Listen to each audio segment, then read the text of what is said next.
just friends, lovers no more, just friends, but not like before.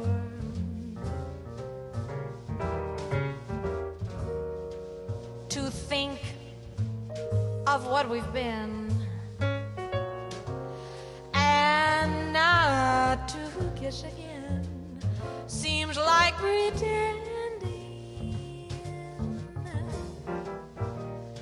It isn't the ending. Two friends drifting apart.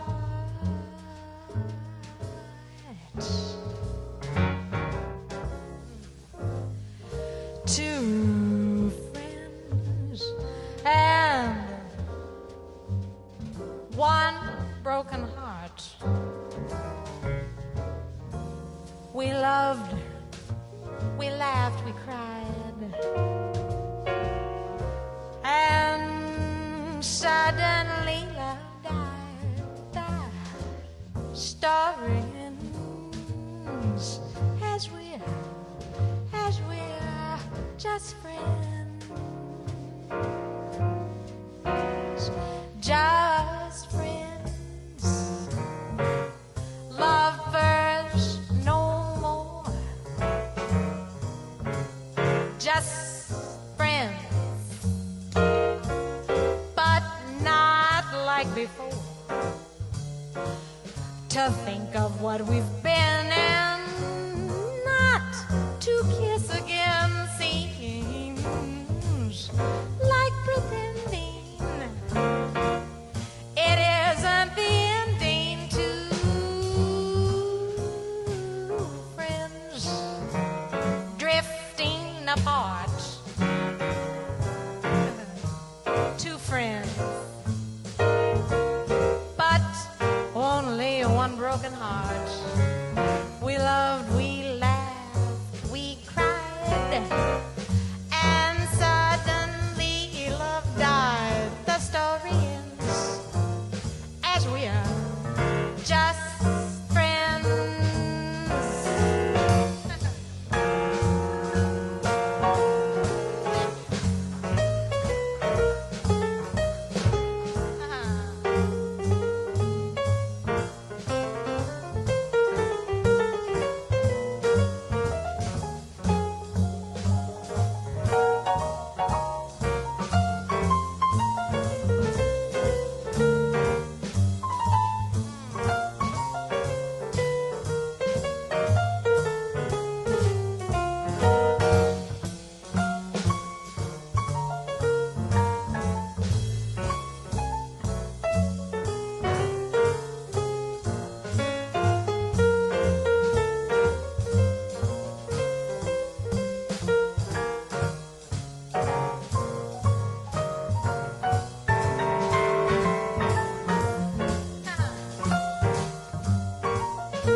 Just friends, but not like before.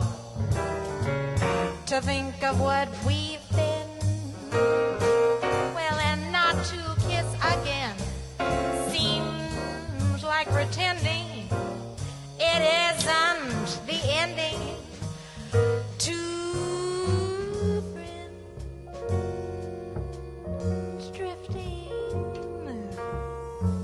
drifting apart. Two friends and one broken heart.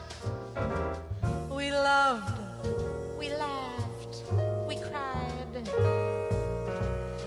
and suddenly love died.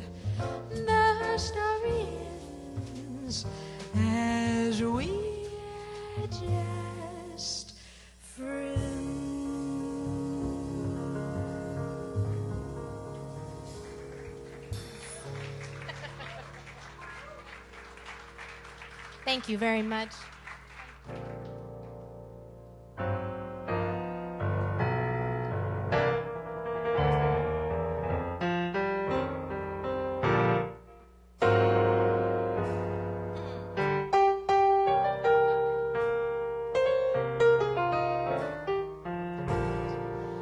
I took a trip on a train,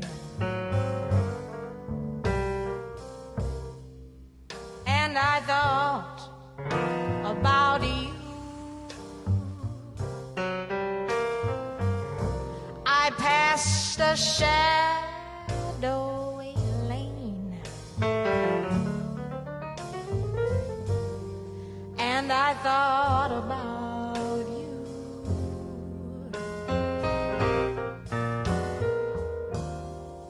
2 or 3 cars parked under the stars, a winding stream, moon shining down on some little town, and with each beam came the same old dream. But every stop that we made, I thought about you. But when I pulled down the shade, well, then I really felt blue. I peeked through the crack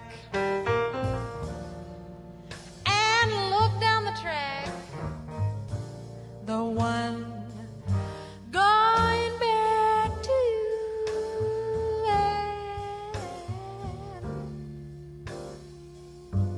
and what did I do?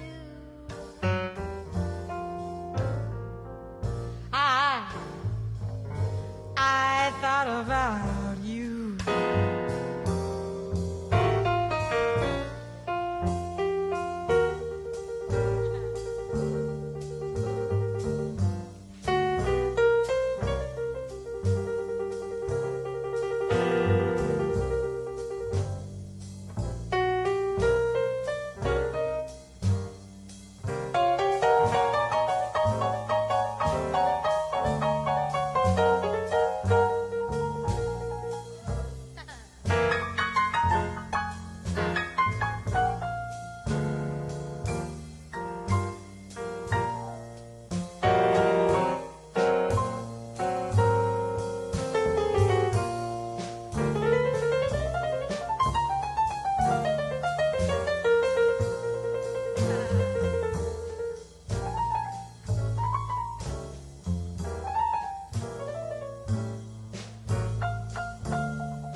thought about you.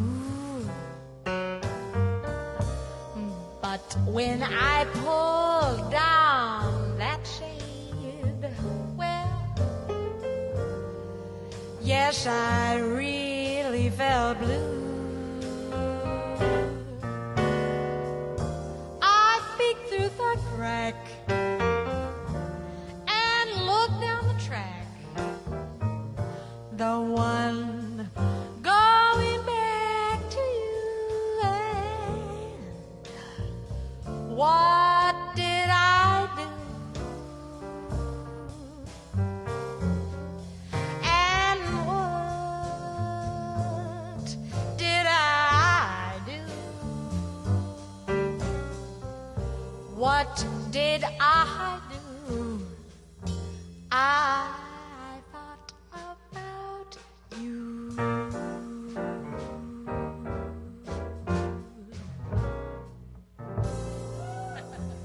Thank you. Thank you. Thank you very much.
and Kevin Canner. Thank you very much.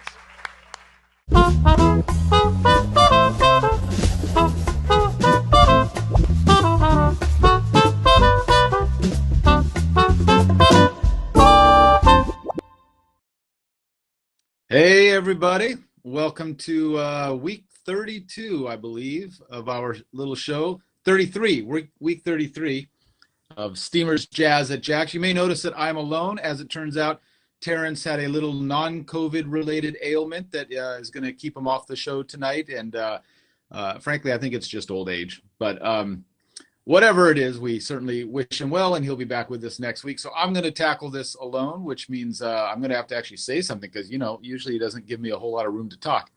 But we've got a great show tonight. Two people I'm very excited about, and one who I've worked with a little bit and have gotten to know a little bit over the last couple of years, and then one who I've just admired from a distance for many years, and gonna be looking forward to talking to him. And so we'll get into all that, but let's take care of a little business first, shall we? That opening video was Champion Fulton from her show at Steamer's last Thursday, Steamer's Jazz at JAX on Thursday. And I was there, and I've got to say, I've been in the audience for quite a lot of these shows that have been going on. It was one of the best. It was just so stellar, and she is really remarkable and really fantastic. And really everything about her singing, her piano playing, her personality is just so engaging. And so you definitely missed it if you weren't there. And if you haven't watched the live stream yet, you definitely should catch that. It's just really was a stunning show. And I'm sure she'll be back at some point. So next time, don't hesitate to get a ticket for that. And I was also very lucky to be able to host her for dinner over here at our house on, was that Friday night? And, we got her on the piano, and she played and sang, and I played, and Mark Vischer was here, and he played sax, and we just had a great time. And we kept it safe, but we were having a lot of fun making some music and having dinner, and I actually cooked, and everybody lived. Although Terence is sick right now, so maybe I need to rethink that. Anyways, some more stuff going on tonight after our broadcast here at 7 o'clock Pacific time. So 1 hour from now, we're going to be going live to the stage at Campus JAX, where Lisa Donahue will be performing for our Afterglow event. And Lisa's she does a thing called Jazz Beret, kind of a cross between jazz and cabaret. And I've gotten to know her just a little bit over the last year or so, and it's sold out. So she's obviously doing something right. And you can watch that right here, right after we're done, assuming you're not watching this and then heading there because you were smart enough to buy tickets. So, but let's talk about some of the other upcoming dates. This coming Thursday, October 29th, is going to be Andrea Miller with the Ron Kobayashi Trio. And if you know Andrea, you love her. She's one of the favorites around Orange County for sure. And she's been doing some traveling and performing around the country. And so we're just happy to have her. She did play inside Campus JAX one time. So this is only her second appearance here and her first in all the outdoor venue shows. Sunday, November 1st, which is next Sunday, the Afterglow, which is after our broadcast, will be the Tom Dante Quintet with special guest Greg Vale on sax and Dave Murdy on guitar. And interesting, because he usually asks me to play with him, and I didn't get that call. But the very next Thursday, November 5th, I will be there with my own group, but not my regular band. This is a band I'm calling a pretty dang good band. Let me just run you through the great musicians that I've been able to get down with me for next Thursday, November 5th. Bill Cantos is going to be playing keyboards and singing. Grant Geisman on guitar. Lyman Medeiros on bass, John Ferraro on the drums, and then Sal Lozano on saxophone. And so it's going to be just a fantastic band. We're going to switch it up, play a bunch of different music, stuff I don't normally do, and some of Bill's tunes, and I'm inviting all the other guys to bring their music in as well. So that's going to be a great night, and I hope you'll come to that. Next Sunday, the Sunday after that, November 8th, we have flautist Lori Bell with Josh Nelson, Alex Frank, and Gene Coy. And I think that you've probably seen them before on some of these broadcasts, so obviously you know that is worth attending. On Thursday, November 12th, Elena and George Gilliam. She's a fantastic singer. He's a fantastic guitar player, and they happen to be married. And so they're going to be there with their band, I believe a bass player and drummer, and I don't know who the players are yet, but they always put something great together. And so be sure to catch that. Basically, I'm just telling you to buy tickets to every show. Sunday, November 15th, Nina Herzog is going to present a show called Music by Moonlight. And Nina is this, we've had her on the show here. She's a fantastic young Broadway style singer, but not limited to Broadway. But she does a lot of those great kind of Streisand, Judy Garland, Linda Ronstadt kind of big belter tunes, and she's just a powerhouse vocalist. And I've gotten to do one show with her and her ensemble, and they're all great players, and that's going to be a great night. And then our Thursday, November 19th date is being filled by Francisco Torres and his Latin band. And I think it's the first Latin band we've had on the lineup, but boy, Francisco is just the guy you want to go see. So every single one of those dates, in fact, I'm just going to pause here for about 10 minutes while you go to the website, campusjax.com, and purchase tickets to every one of those shows. I'll wait. No, I'm not going to wait. All right, but keep this in mind. Everything at Campus Jax is socially distant. It's COVID safe. I mean, they take all the precautions that are necessary: masks, temperatures, hand sanitizers, disinfecting the whole thing. So it's really about as safe an environment as you can imagine going to, and it's beautiful. The place is covered now. There's lights, beautiful lights, a great stage, great sound system that Golden is usually at the helm of, and it just sounded. Champion show the other night just sounded like you were at the Hollywood Bowl. It was just a beautiful sounding show. Thanks to Golden and this great QSC sound system. And then there's heaters there if it gets cold. And anyways, it's really a great night. If you haven't been yet, you've got to come out. I suggest November 5th, but really any of those nights. Then let me see. Finally, I want to make sure I cover everything here. And you can get tickets at campusjax.com. But also, let me see. If you can't attend the shows, of course, you can stream them right here, which you're already doing right now. But steamersjax.com, YouTube and Facebook, JAXhideaway, and Facebook Campus Jax. And if you're enjoying all of these broadcasts and even the live shows, your support, your financial support really helps. And so if you can drop anything in that tip jar, a lot of production goes on in the background. A lot of stuff happens during the week to make these shows happen. I promise you it's not going in my pocket. It's going to make sure that all these people are taken care of who are trying to make this happen every week for all of us. So go to steamersjax.com. I believe it's on the website, on the screen somewhere right below me here. And if you can drop anything in there, it's very much appreciated. And our very first guest is a friend of mine. I can say he's my friend now. We were introduced just a couple years ago by a mutual friend, Carrie Larson, who's a fantastic singer. And we did Carrie and I did a series called the Black and White Sessions, YouTube series, where we put out about, over 80, roughly 85 videos that all featured a well-known, usually not very well-known singer who was basically studio singers, the people you hear on all the movie soundtracks and the albums and TV commercials and TV shows. You hear them, but you don't know their names because they're the people in the studio. And that's mostly who we were featuring. So they would come in, we would feature them as the soloist. I would play piano. It was like a one take, unfixed, just, totally raw performance. Well, we were able to get Dorian in, and you're going to meet him in a minute. And he was when he came in, he actually brought his friend, I believe Roberto Montez, I'm going to have to correct that name, who's a fantastic, beautiful guitar player. And this is their performance on the Black and White Sessions. Then we'll be right back with Dorian.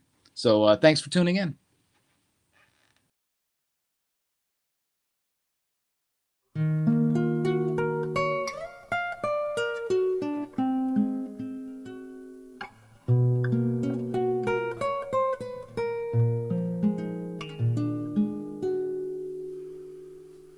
Everything must change.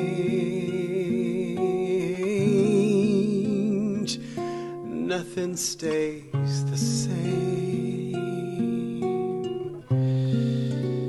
Everyone will change. No one stays the same. The young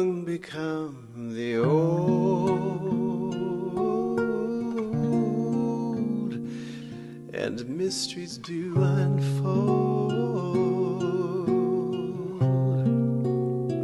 For that's the way of time. Nothing and no one goes unchanged. There are not many things in life you can be sure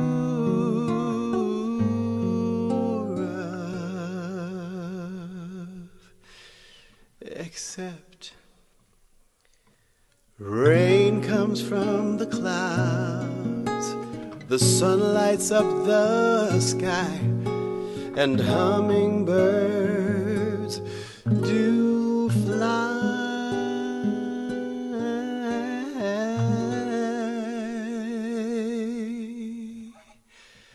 Winter turns to spring. A wounded heart will heal, but never much too soon. Yes, everyone will change.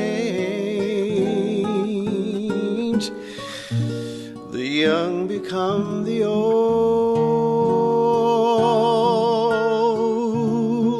and mysteries do unfold. For that's the way of time. Nothing and no one goes unchanged. There are not many things in life you can be sure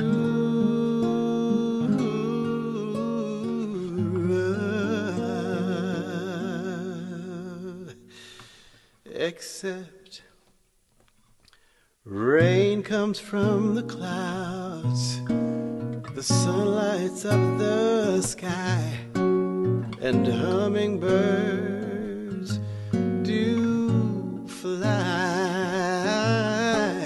Rain comes from the clouds, the sun lights up the sky, hummingbirds do fly.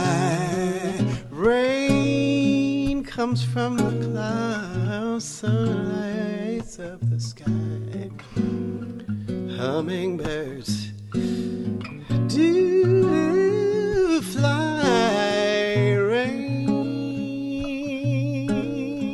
don't you know they come from clouds? Hummingbirds do.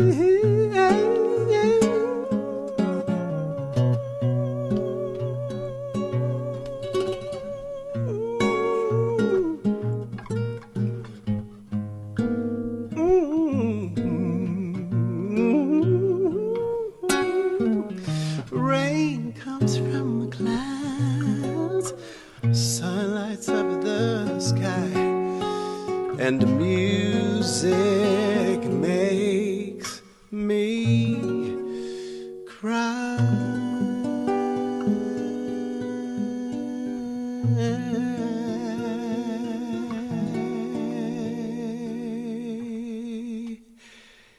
Everything must change.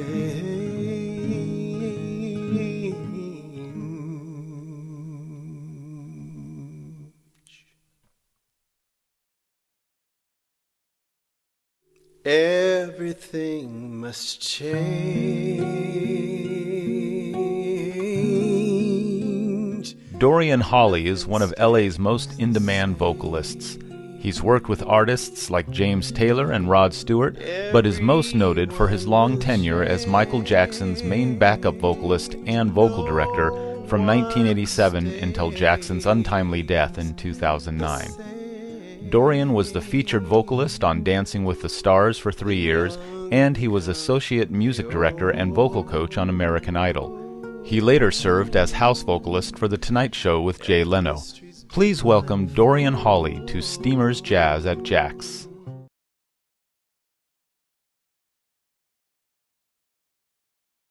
That, of course, was Dorian Hawley, and this is right next to me, Dorian Hawley. How are you, Dorian? Hey man, how's it going? Good. I think you were having some issues, and you maybe can't see me, but it's probably just as well because I don't have a shirt on. So, Oh God. Well, go put your brassiere on, and, yeah, and but we'll wait. it's great to see you, my friend. Oh, and look, and you've got a little cocktail. So do I. So Who's talking? Is that Tony? it's going to be all me. Normally it's Terence is joining us, but he was ill tonight, so he's staying home and not doing the broadcast. So it's just you and me, Dorian. Oh, okay. All right. All For right. 2 hours of conversation. No, I'm kidding. Oh, joy. Well, it's good to see you, man. It's good to see you. Everything We all just right? we just ran that video of when I first met you, the black and white session with you, and was that Roberto Montez? Is that his name? Roberto Montero. Montero. Yeah, fantastic guitar player. Isn't he great? Yeah. And Yeah, he's my Brazilian friend. And he learned guitar from his dad, who's also a great player and who still lives in Brazil. oh, nice. And we met. We both were teaching at LA College of Music and LA Music College. They changed the name a couple of times in Pasadena, and he's been playing with me for me and my band, leading my band ever since we met, like nearly 20 years ago. Yeah. I remember when he came in, because there was, most of those videos I ended up just playing piano, and half the time I felt like the wrong guy to be doing it. And I was so glad you brought him in. One, because it's just great to have a great guitar player in my book who can play that style of music, and just such a sweet guy too. But let's talk about you. I'd much rather talk about you, Tony. Honestly, really. Tell me first how it's been going for you during quarantine. What have you been doing to keep busy? What ended? What are you looking forward to? Well, as you well know, music has been really, really difficult. So for me, I took the time to get my studio together and was just completely uninspired to write, to play. Mm-hmm. And I kind of meandered for months, as many did, trying to keep the family from going crazy, and trying to support my wife, who's a very, very supremely busy lawyer. My youngest daughter, who's in her last year of high school now, and so so I've done a couple of music jobs, but funny thing happened. We were having dinner with some friends, and we both were, and one of the men and I were just talking. We both like old cowboy TV shows, and we were talking, and I was asking him for recommendations, and we all had seen the same stuff, and neither of us had anything new to offer the other. And like a week or two after that, I woke up in the middle of the night and just started writing a cowboy show that we both wish we could watch. Wow. So I've written a script that I really like and I think has some merit. I'm tightening that up. I started making dog food for my dogs, homemade dog food. One of the things that I've always wanted to do and never had time to do. Started fixing stuff around the house, painting and getting things fixed, and and then slowly started making my way back into making some music and singing some stuff. Went out and did a few jobs, and just recently worked on a Christmas special for Carrie Underwood, who was on American Idol. Like I think she was on like the first year I started. Yeah. So just trying to figure out if how to pivot, and how to do something different in music. Well, that's been one of the interesting things in talking to so many people during this, is how many people have kind of explored all the things that they put off and always said, oh, someday I'll do that. And how many people did that and found other areas of interest outside of music when you couldn't do any music. And then also you mentioned studio, like the amount of people I've seen get their studio together at home finally. It's been really interesting as well. Let's go back to the cowboy movie, because you know what every great cowboy movie needs is a spaghetti western theme song that features the trumpet. I don't know if you are aware of that, but let's just plant that in your head right now. Right, exactly. So. I love that so much. Yeah. In my show, I've got a Michael Jackson tune that that I interpret, and I have Roberto Yeah. play that line at the intro of that Uh-huh. song. You know, I mean, I won't start until he plays that. I love that. I love to hear Right, that. right. Yeah, Well, listen, spaghetti that's western. a good segue, because I know we're introducing you to a lot of the Campus Jacks audience tonight, and I'd love to talk to you a little bit about the Michael Jackson run, because obviously that was a huge, still is a huge part of your life and your professional life, and tell me how that started with you. Wow. Well, it was my first year. It was my second professional gig. Wow. It was my first year making a living as a musician. So I the New Year's 1986. I asked my wife what I was doing wrong, what I could do differently, what she thought I could, how I could, just some ideas. We were making our resolutions, and I was asking for suggestions. And she offered that what you need is you need to meet someone who's in the business who can help you. Basically, that was it. And Okay. so that was my resolution and my prayer that New Year's 1986. That next month, I met Daryl Finnessy, who we were both auditioning for a gig singing lead on a jazz record. And while I was being put through the paces for nearly 2 hours by an artist who will go unnamed, Daryl was outside listening, and he heard me singing. And so when we met as he was on his way in, we met and talked for a few minutes, and he couldn't believe he couldn't believe, number one, that I wasn't making a living singing, and number two, that we hadn't met before. And so he invited me to come to his house that night. I went over and met him and had dinner, and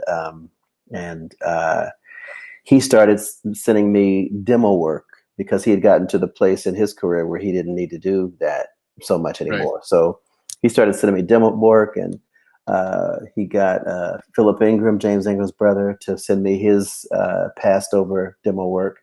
And then a couple of months later, Daryl called me to sing on a Stevie Wonder record, which was the thrill of my life. I bet. Yeah. And Which record was that? it was Characters. And one of the songs was in Die Hard. It's a song where the limo driver is sitting in the car in the basement of the not Right. the building, listening to Stevie grooving, and we're on that song.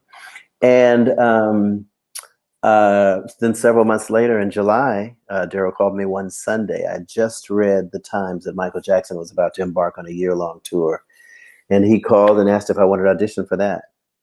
And we auditioned. We got that gig, and I went around the world a couple of times. Well, but you obviously made a bigger impression than just pulling off a tour or two, because you were with him a long time, and you ended up being a music director or a vocal director, right? So he obviously Yeah, had a lot of faith in you, and must have loved you. Yeah. it was a great. It was. I still struggle to try to describe what it was like. I mean, Yeah. it was, obviously with him being gone, it's even harder Right. to even accept that it was real, because I look at, I watched some of our concert shows a couple of months ago, and it was like it happened to somebody else. I Yeah. mean, honestly, it really was. But it was a great experience. Yeah, he had a more trust in my ability than I had, Hmm. and You know, he used to get me to double him all the time, and when it'd be a call and response thing, he'd have me do most of it. Yeah. And I was honored to, you know, to have the task of being vocal MD on the Faithful Last tour, Right. which started, and no sooner than it started, it was done. It was all over. But yeah, it was a rich experience. My eldest daughter, you know, got to experience a lot of that, which of course she doesn't remember because she was, you know, 3, 4, 5, and 6 when all of that stuff was happening. Curiously, also, a few weeks ago, a friend sent me. She was like a Super Michael fan, and she ended up getting a job on one of the tours with us. And she sent me home movies of, you know, stuff on the bus on the way to the gig, and shopping, and going out to dinner, and stuff. Even watching those videos with me in them and with my daughter in them, I still can't remember doing any of those things. Yeah. I'm looking at that and going, wow, I blackout. Right. You know, it was just so long ago. Sure. You know, some of it was nearly 30 years ago. So it's, you know, there's a whole time. I'm sorry. Did you ever end up in the studio with him too? You know what? I never sang in the studio with him. I never did.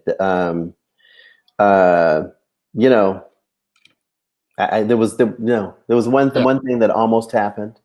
Yeah. And you know, a group of us were in the studio waiting for it to come off, like, all day. Yeah. And I don't know if he ever showed up, but I know after many hours of waiting, I left. Yeah. But no, I that's one thing I can't put on. I guess I could put it on my resume. I can lie about it. But no, I never did get to do that. Yeah, I think a lot of people outside of the business don't realize that the touring bands and the recording bands are often very different for a lot of artists. And I've never, I mean, I understand it as a musician. I understand in some ways there are some people who bring something live that is just missing from other players, and then they get in the studio and it's just a different thing, and vice versa.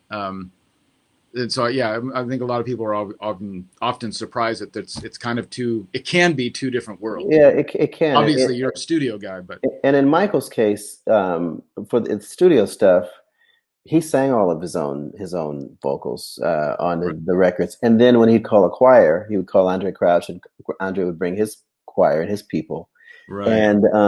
And so, you know, there'd be Andre Crouch's choir along with the Winans, and along with, you know, people that were in Quincy's circle, you know, Saida Garrett and Jim Gilstrap and James Ingram. But I would, you know, when another tour would resume and we'd have a record, it'd be vocals on there, I would always look at it and like go, now, why didn't you call me? Yeah. I don't understand how this works. Yeah. It can be frustrating. I fed the dogs, honey.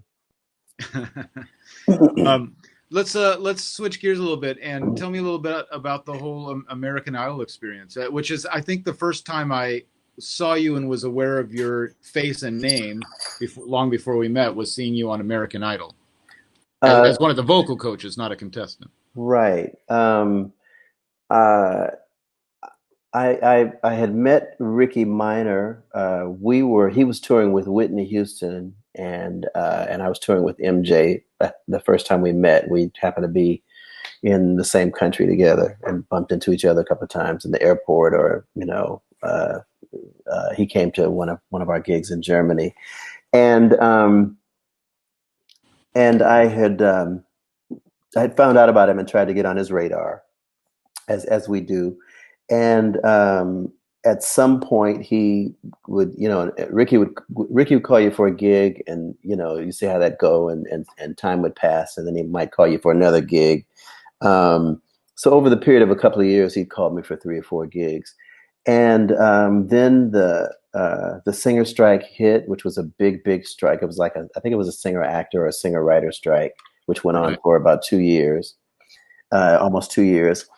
And a friend was going out on tour with Fleetwood Mac and asked me to fill in with them at the Music Academy in Pasadena. So I taught a class there.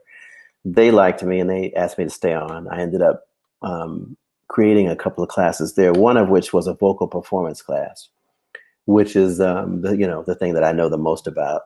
Mm-hmm. And after teaching that class for 3 or 4 semesters,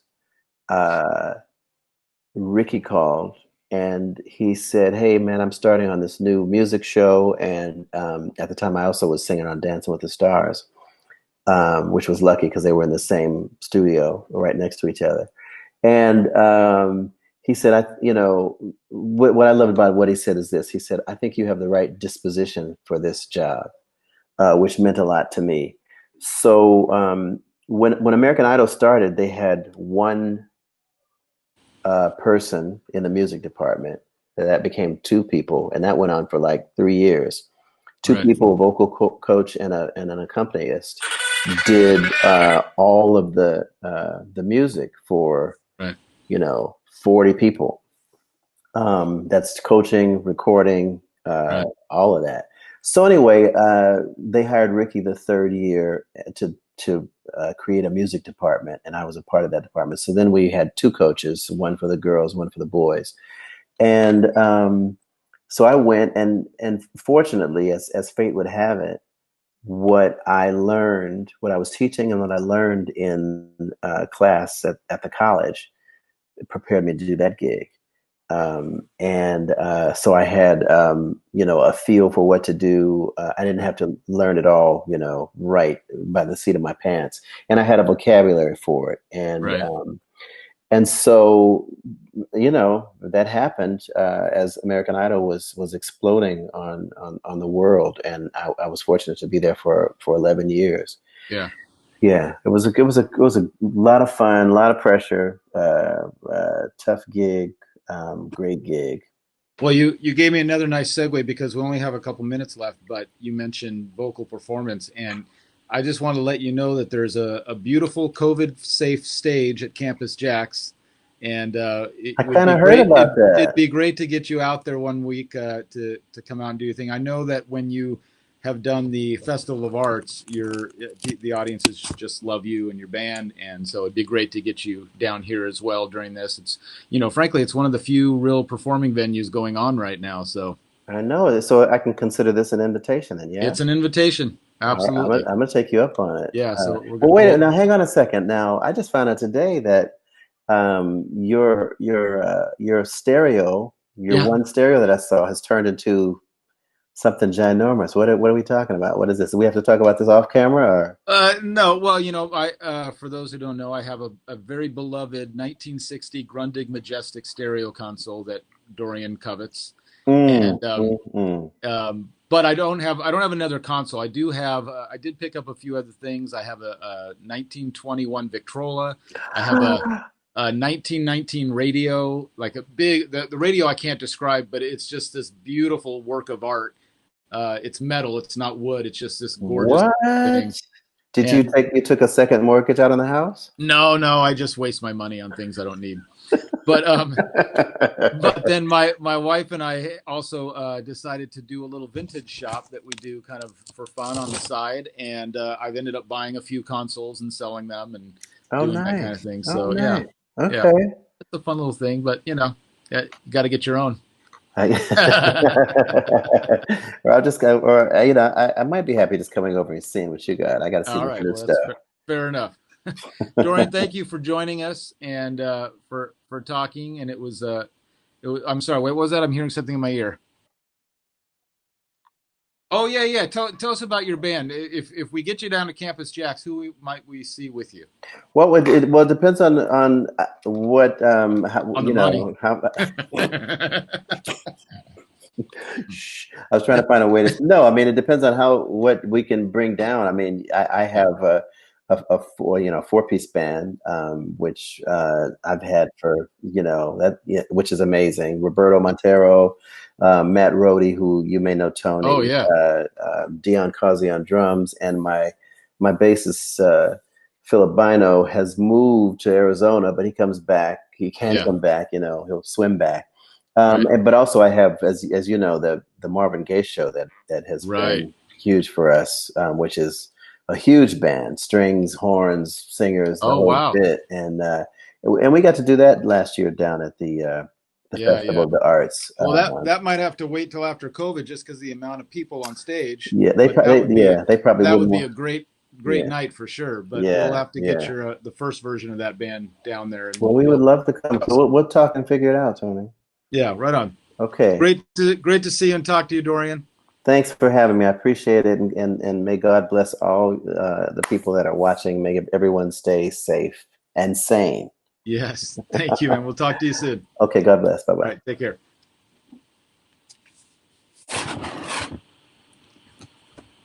All right, so I guess I don't know what's going on screen right now, but I will tell you that I hope you enjoy that. Dorian's a great guy, and as you can tell, just has an. I mean, we barely tapped into his history, but that's a guy who has done an awful lot. You need to maybe Google him and look up some of the other amazing things he's done, and you can find videos of him performing. We wanted to run another of the black and white sessions. We had a little problem with the video, but he came back and did another one with his daughter Nyana, who is also just an amazing vocalist, and so they did a duet together. So you should check that out, the black and white sessions on YouTube. And let's talk a little bit. Remember, in case you've joined us late, at 7 o'clock in just about 24 minutes from now, we are going to be cutting to the stage live at Campus JAX, and Lisa Donahue will be performing her a mix of cabaret and jazz tunes, and with her basically like a what she's calling her little big band. And a few other dates just to run you through the next couple. Andrea Miller with Ron Kobayashi Trio on Thursday, October 29th. Tom Dante Quintet on Sunday, November 1st.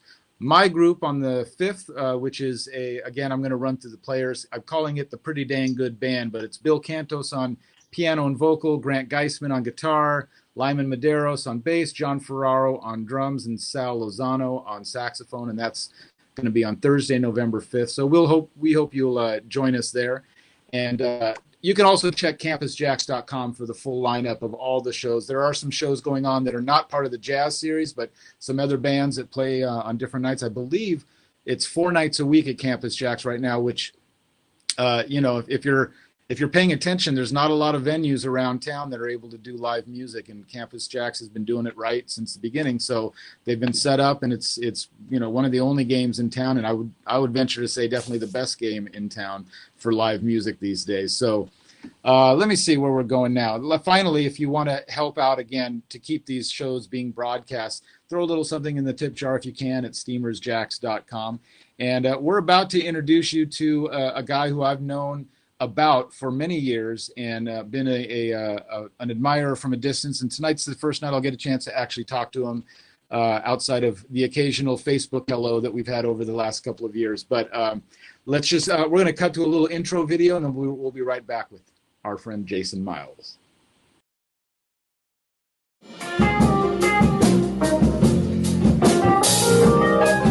Since the late 1970s, Jason Miles has established himself as one of the industry's leading keyboard players, having worked closely with some of the all-time greats, most notably with Miles Davis, Marcus Miller, and Luther Vandross.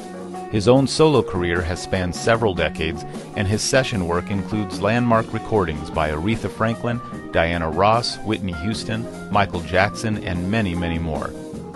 Jason won a Grammy for his album A Love Affair, the music of Yvonne Lins, and his tribute to saxophonist Grover Washington Jr., called To Grover with Love, was nominated as Album of the Year by the National Smooth Jazz Awards. Please welcome Jason Miles to Steamers Jazz at JAX.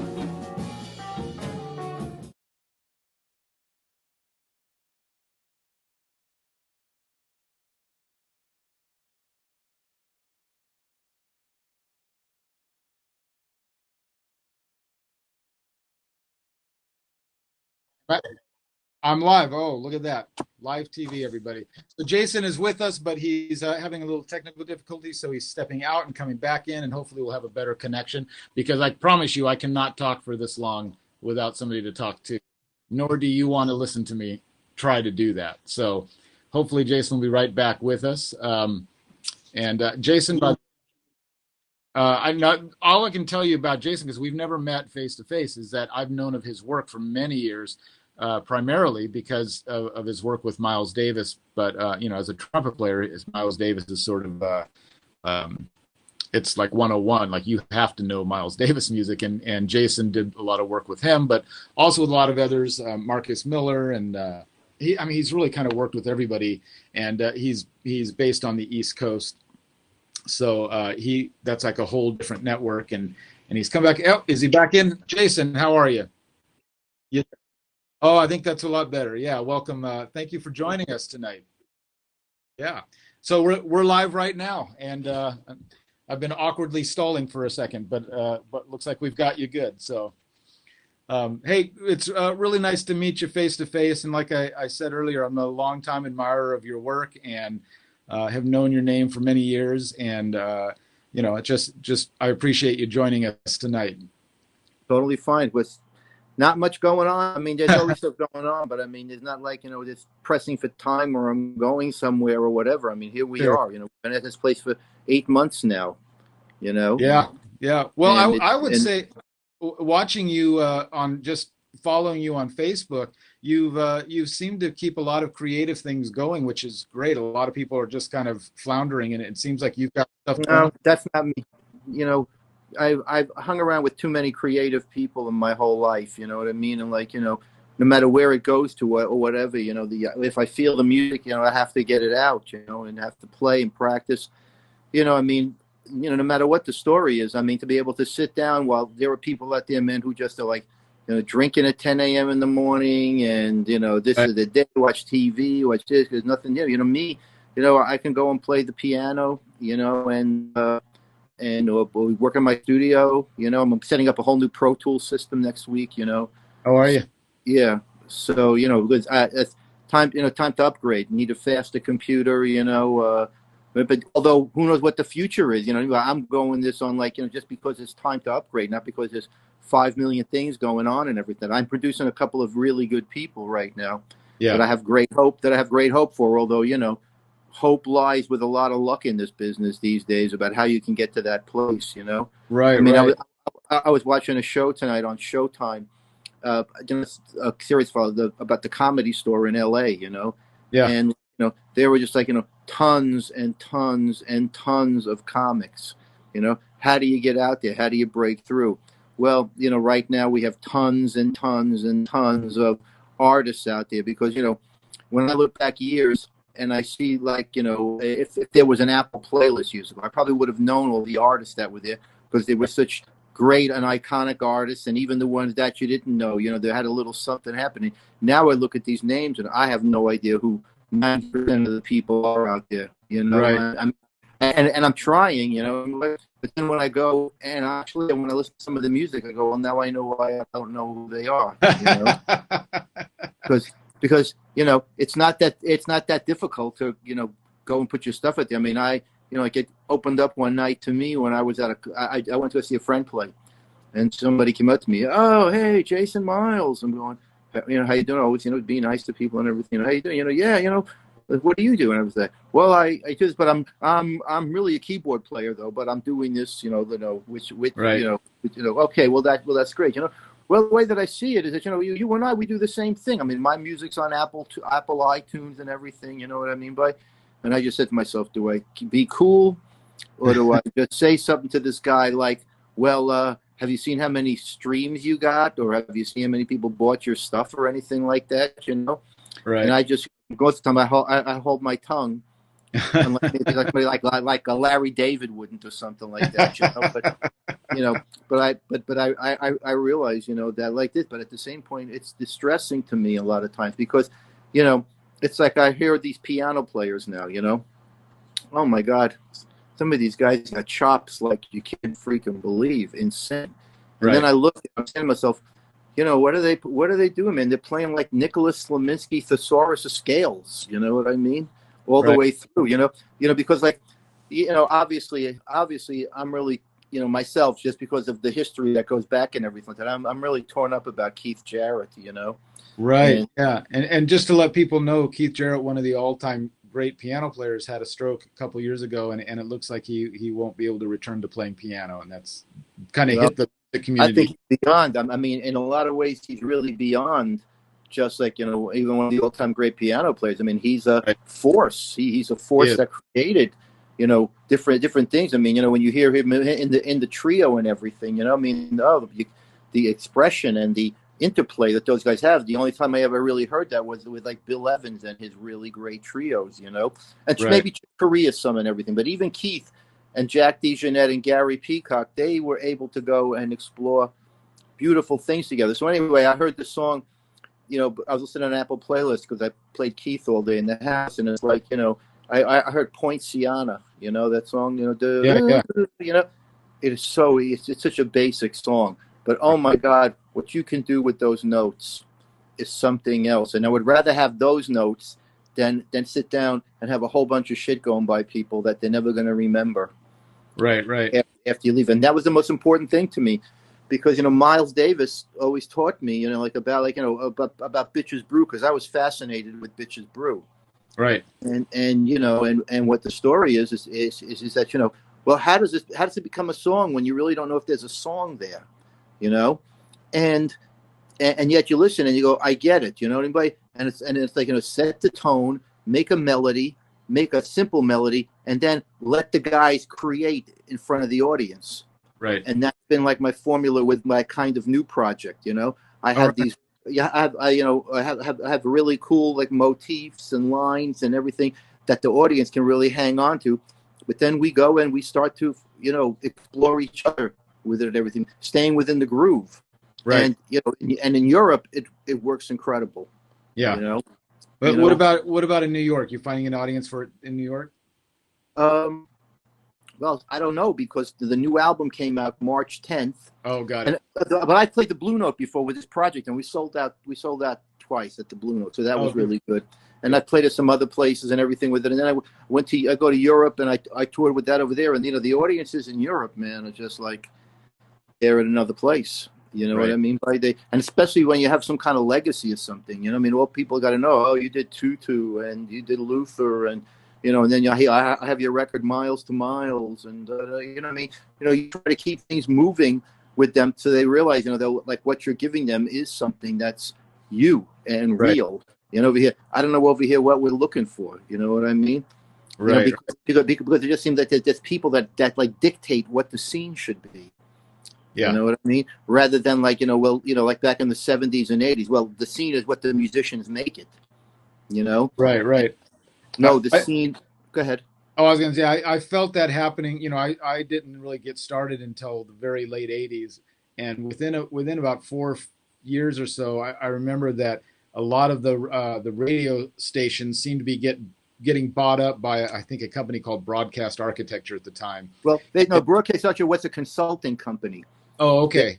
They were bought up by Clear Channel.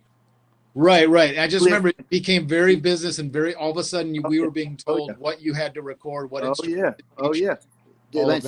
And that's what the problem that I had. That's the problem that I had with like smooth jazz. Myself, I'm like a contemporary musician to look at it. I'm not a straight ahead player. I'm not this player. I'm a hybrid player. I bring the different styles and with what I do that I've been influenced by and everything. Right. You know, and I've been able to develop what I think is my thing. You know. Yeah. But when you went to that place, you had guys like in the early 90s, you had like, you know, and even before that, you know, you had like what was called NAC. Right. Called New Adult Contemporary. Right. And there was no jazz or anything in there like that, even though it was leading to jazz. But you would hear Pat Metheny on there. You would hear and then I mean some of the really great cuts that were so incredibly melodic, you know. Right. And they broke foreplay and everything like that, you know, and bands like that. Then all of a sudden this came in, and the whole thing all of a sudden it's like they couldn't compete in the business because they weren't playing, you know, smooth R&B. Which is really what it is. There's no doubt about it. There's no doubt about it. People can cover up this. And you know, I was talking today with a guy that I worked with for many years with Luther Vandross, Paul Brown, who's a big who's a big producer. And he said, you know, man, you know, that they had a group and all like a party for his dad, and all these great cats that he produced and worked with were there and everything. And the topic was like, man, they would wish that somebody would change the title and not call it smooth jazz, because there's never been one musician that I ever met that liked that title. Right. You know? Right. But they didn't give a shit about us. They just gave a shit about where the revenue was coming in. Right. You know, and the revenue was coming in off of like lifestyle music. It was, you know, it wasn't even jazz anymore. It's not jazz. Jacuzzi music. Yeah. It is. Well, yeah, yacht rock or whatever the hell they call that. Shit. So you kind of see what's going on. You know, it's such a different thing, you know, because like I look at myself, and I started this journey in 1974. I really started in like back in the 60s, because I used to play in bands, and I used to travel with my band. We used to play in the Catskill Mountains and everything. I mean, I got a lot of education before, but then coming back to New York and putting yourself in the middle of a whole other dynamic, you know, you had to see how you could grow with it and everything. Right. You know? And that's what I think that people don't have the time to do, that these young players don't have a chance to grow and experience. They got to come out, and all of a sudden, like, everybody's got their own CD or CDs, or everybody's got their own this. You know, they got my own band. You know, my own this, and you know, and it's like, you know, well, that's not how great music was created. Great music was created because, you know, people apprenticed. You know, and you know, and then they weren't big stars when they came on. You know, they were like, you know, there were guys that had those kind of bands that were leaders, that had young cats playing with them, and that had people coming through the bands that were awesome players. You know, just like Horace Silver had the Brecker Brothers, and had, you know, Bob Berg and Tom Harrell. You know, and so, you know, so you got to see that, and then you got to see guys like Bob James, who was like just mind blowing when you think about, you know, that some of the music that he wrote about was so simple and so there, but then when you start to play it, you go, this ain't so easy, man. There's a lot of stuff going on in the middle of this thing, man, that people ain't like checking out. You know, well, I was just I'm sorry, I was going to say, I was just with a bunch of musicians this week who are all like in their roughly early 20s, really great players, fantastic musicians, but we were talking about when I started out, my very first record deal, back then, it was a big deal to have a record deal. Nobody had home studios. Nobody, you know, nowadays, literally everybody can put out an album, and it wasn't like that back then. And you had to work hard and like you said, apprentice and get there. And absolutely, come on, man. You know, it took me before I even went into a recording studio. No, I went into recording studios, but before anybody ever asked me to really work on something and do something, it was 3 years, 4 years, you know. It's like, wow, I got, you know, this happened, and I was young. I was 22, you know. Yeah. And but I felt that I was doing this because some of the older players were respecting me as far as, you know, what I brought to them, and, you know, just how I reacted with them. Like, I'm like, one of my first times when I was back in '74, you know, within the first 2 weeks that I was home, I saw Weather Report playing at a place in New Jersey, and it was like a huge like disco, and you know, and I got to go and see them, and what happened was that after they started playing, everybody left, you know, and then there was like 50 of us left because they were just there to, like, it was a pickup place, you know, and you know, bands like that, hey, you want me to play here? This is where the gig is, you know, but they were having fusion bands and everything play there, and went to go see them, and, you know, Joe Zawinul became a really, really good friend of mine for 30 years, you know, for 30 years. And it's like, you know, I was at the place where, like, I wanted to know what's going on with him. You know, he doesn't have to know what's going on with me, because I ain't got nothing to say right now, you know, except for what my knowledge is of what I knew, and that I was really into the instruments, you know, like, and playing the instruments, and, you know, creating something for myself with that, which is what I did. And I didn't realize that at the time. I realized it because, you know, I'm in New York, and I'm looking around. I'm saying to myself, I don't know how you're going to break into the scene in New York here, man, because the competition is, like, just unbelievable. You know, it's unbelievable, man. I mean, you know, you're like number 100 down on the list. You know what I mean? With, like, you know, you got Richard T. and, you know, and Herbie was doing dates back then, even, you know, and so was Chick Corea, you know, even though Chick had started breaking out of that. But I mean, there was Richard T., you know, who was like everybody's hero. Richard was a god, you know, and And you would be surprised how many young players have no idea who Richard T is. Right, right. There's a young guy out there, and I don't like mention names, but he's on the scene. This guy's a great freaking player, and he was a nice guy. And after he played one night, I went over and introduced myself, and I said, I really I love your record. Oh man, that's really nice. I know who you are. Blah blah blah blah. It's really cool. And I said, let me ask you something, man. Do you know who Richard T is? No, I don't know who Richard T is. I'm going, okay. You don't have to listen to me, but go back home, put on YouTube, look at Richard T, and every time you come, right. just see what I said. But go and do it. I'm going to do it tonight. I'm going, great, Yeah. And so I was at this jazz congress in New York, and I came out and I was down on the streets, and I hear this guy yelling, "Hey, Jason Miles!" And I look and with the cat, I'm going, "Hey, man, what's going on, man?" He goes, "Richard fucking T, man." And I was like, all right. Well, there you go. That's what it takes sometimes. He gets it. Well, go ahead.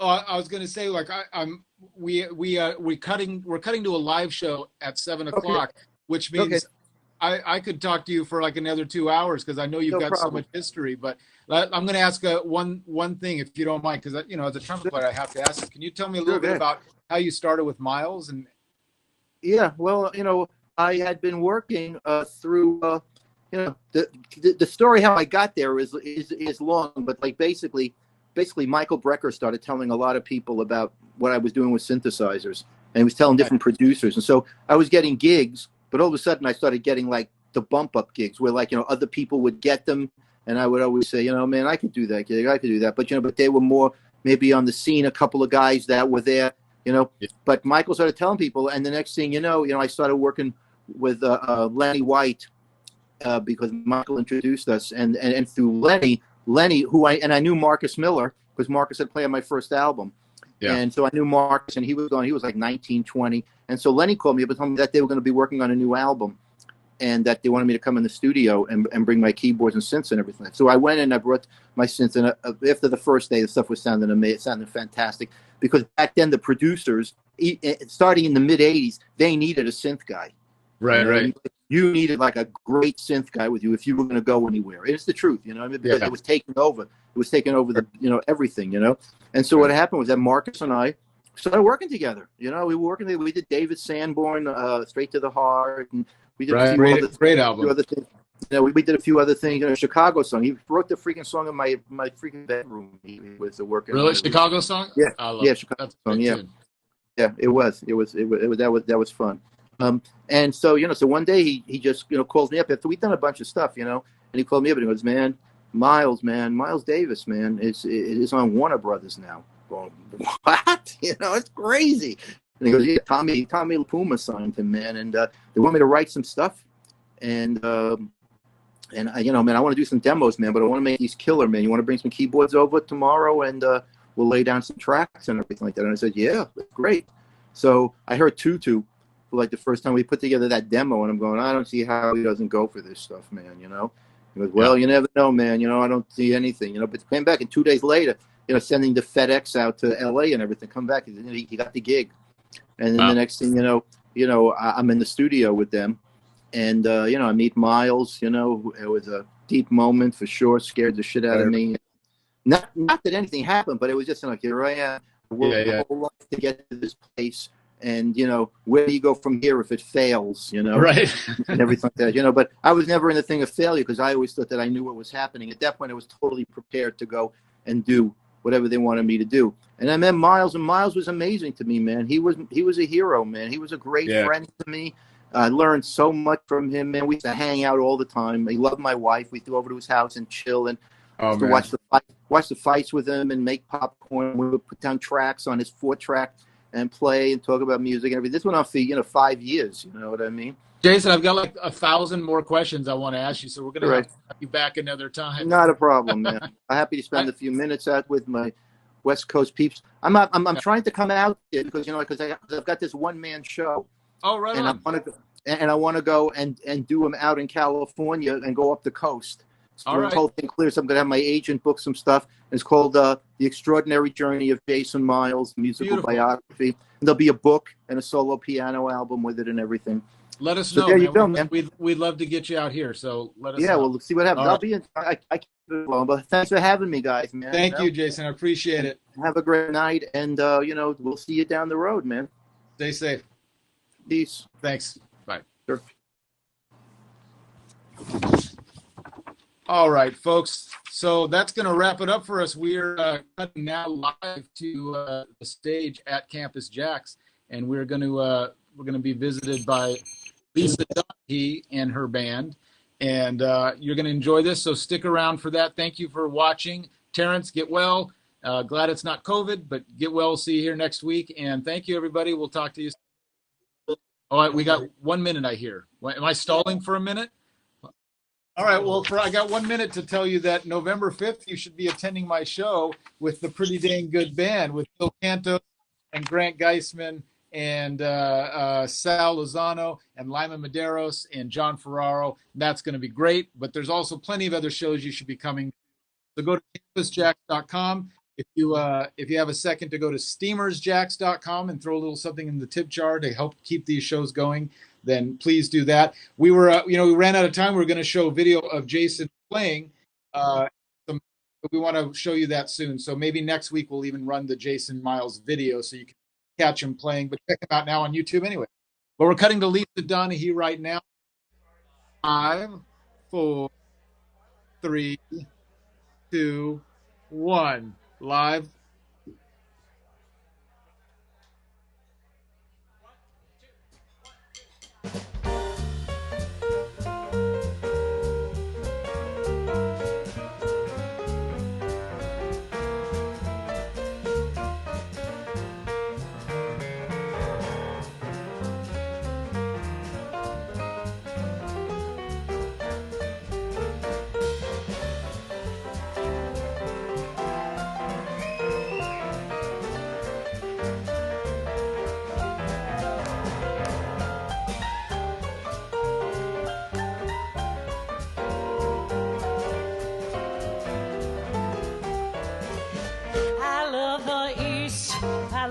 West, north and south, I love the best, but I only love to go there as a guest, cause I love being here with you. I love the sea, I love the shore, I love the rocks, and what is more, with you there would never be a bore, cause I love being here with you.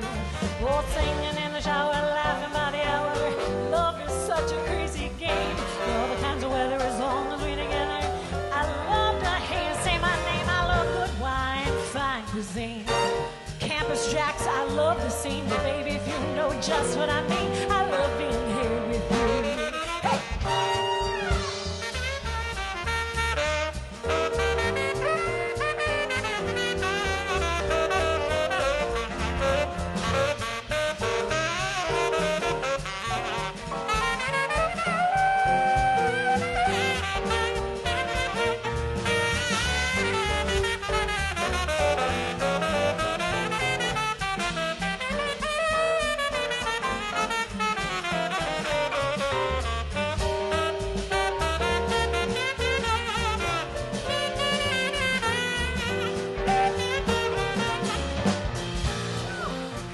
Donald, everybody.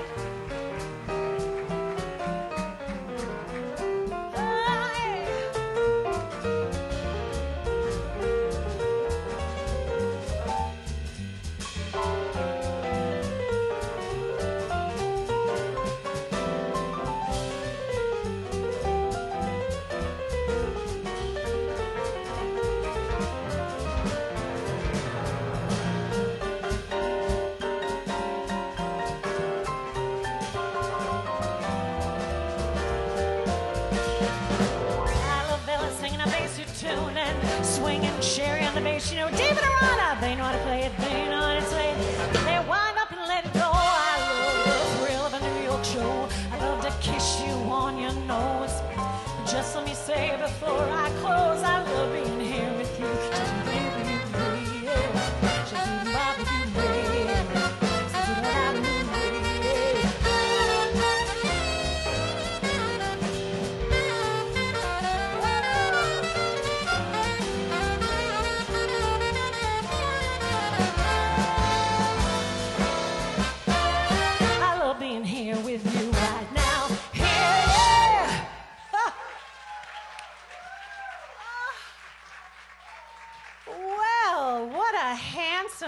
And you are. Oh my gosh, thank you for coming out to Jazz Beret at Campus JAX tonight.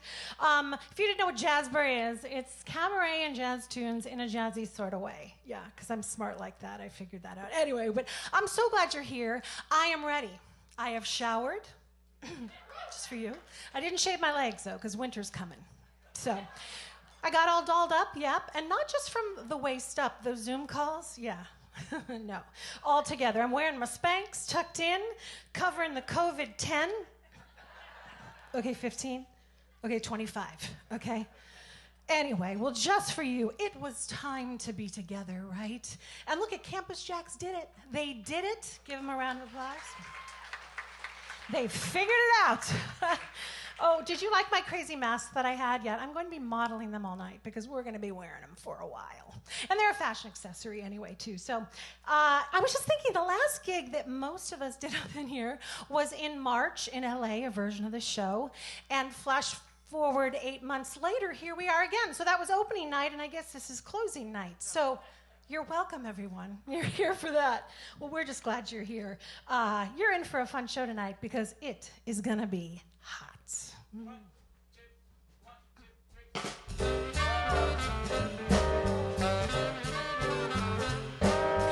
It's too darn hot. It's too darn hot. I'd like to sup with my baby tonight. Refill the cup with my baby tonight. I'd like to sup with my baby tonight. Refill the cup with my baby tonight. But brother, you want my baby tonight, 'cause it's too darn hot. It's too darn hot. It's too darn hot. I'd like to cool with my baby tonight. And pitch the woo with my baby tonight. I'd like to cool with my baby tonight. Pitch the woo with my baby tonight. But brother, you fight my baby tonight, 'cause it's too darn hot. According to the Kinsey report, every average man you know much prefers his lovey-dovey to court when the temperature is low. But when the thermometer goes way up and the weather is sizzling hot, Mr. Pants for romance is not, 'cause it's too darn hot. It's too darn hot. It's too darn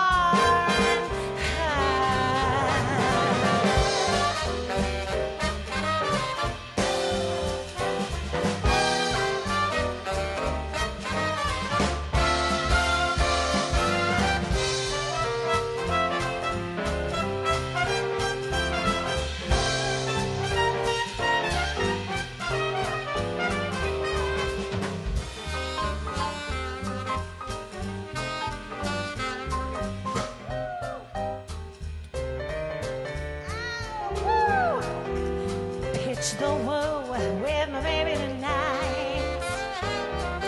I'd like to coo with my baby tonight.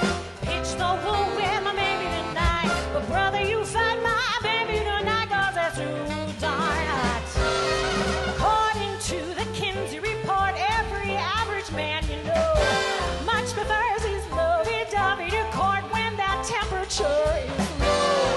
When the thermometer goes way up and the weather is sizzling hot, Mr. God for his squad, a Marine for his cream, a GI for his cutie pie is not, 'cause it's too darn hot. It's too darn hot. It's too darn hot. It's too darn hot. It's too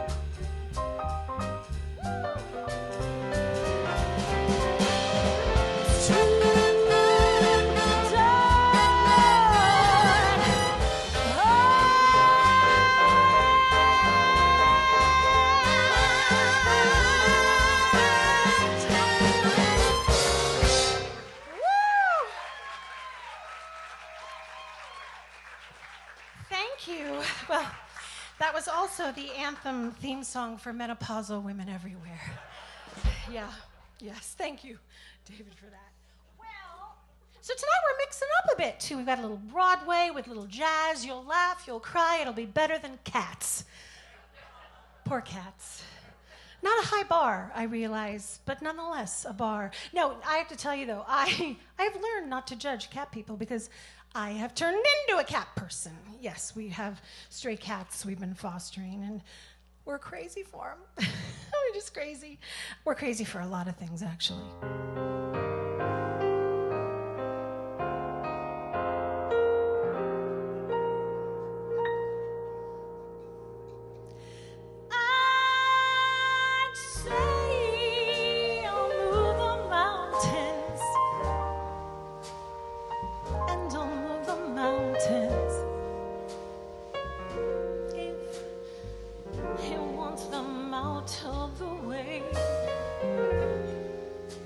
Crazy calls me.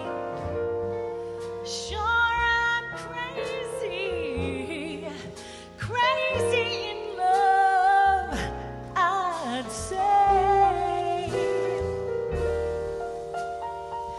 I'd say I'll go through fire. Yes, and I will kill fire. As you want it, so it shall be. Crazy calls me. Sure, I'm crazy. Crazy in love, you see. Like the wind that shakes about. He moves me with a smile. The very difficult I will do right now. The impossible will take a little while. And I say I'll care forever. And I really do mean forever. Even if I have to hold up the sky, crazy calls me. Sure, I'm crazy, crazy in love, you see.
Kyle O'Donnell.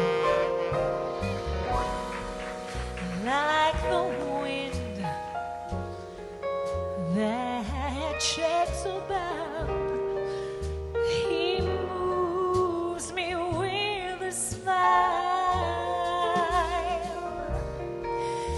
The very difficult I will do right now.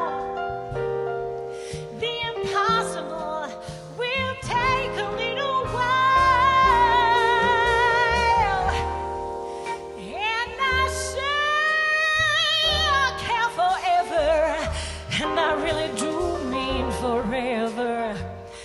Even if I have to hold up the sky, crazy calls me. Well, maybe, baby, maybe I'm crazy, crazy in love. Am I?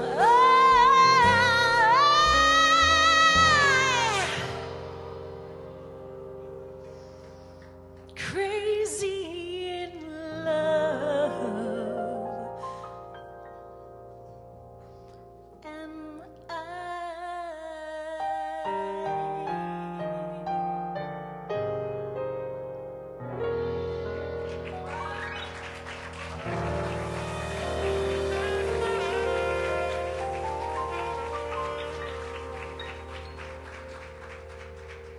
Thank you so much. That was sexy sax man Kyle O'Donnell. That's your new name. Okay, can I call you that? Oh yeah, okay. Anyway, so now how many musical theater fans out there, right? Yeah, such a great escape. Remember the days. Well, it will be back. I just know it. So in time, but well, I actually have to like musical theater because I am a gay man trapped in a woman's body. My husband hates that joke. Dexter. I think it's fabulous.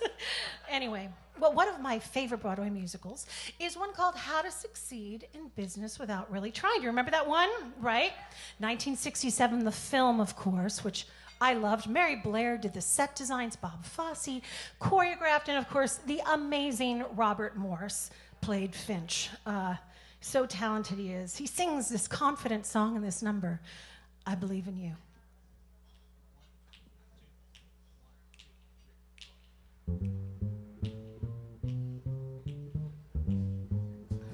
You have the cool, clear eyes of a seeker of wisdom and truth. Then there's that upturned chin and the grin of impetuous youth. Oh, I believe in you. I believe in you. I hear the sound of good, solid judgment whenever you talk. Then there's that bold, brave spring and a tiger that quickens your walk. Oh, I believe in you. I believe in you. And when my faith in my fellow man all but falls apart, I've got to feel your hand grasping mine, and I'll take heart, I'll take heart to see that cool, clear eyes of a seeker of wisdom and truth. Then there's that slam, bang, tang, reminiscent of gin and vermouth. Oh, I believe in you. I believe your upturned chin, your impetuous grin. I like the swing of your tiger's walk. Those cool, clear eyes.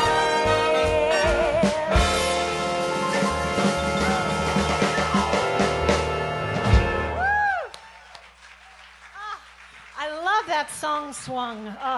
So I mentioned my husband Dexter, right? We're going on 20 years of marriage next year. Yes, exciting. But, it's always a but. I do have a celebrity crush. Tom Selleck. You right? I know. It's you can clap for him. Yeah, it's okay. Don't worry about those mortgage commercials. Reverse mortgage. Don't go there. It's Tom Selleck, you guys. Dex knows that I love both Tom and him. I mean, look at this devotion.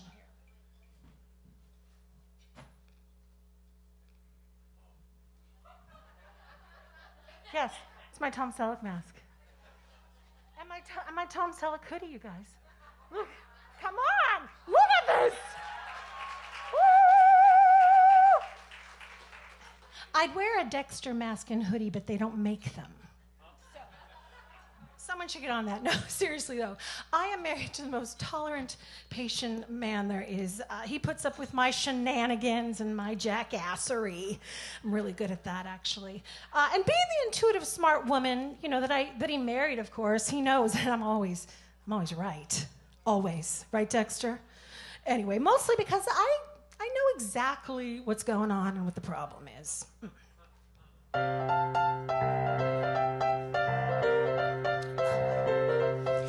calling you up, but you're calling me down. I want you to smile, but you give me the frown. It's easy to see that the trouble with me is you. I'm taking you out, but you're taking me in. You're calling it quits when I want to begin. It's easy to see that the trouble with me is you. Just when I knew that my heart says go, you stop. Then when I start to feel high, you let me drop with a flop. You're brushing me off and you're leading me on. You tell me to stay, then I find that you're gone. It's easy to see why I happen to be so blue. Because the trouble with me is you.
Brushing me off and you're leading me on.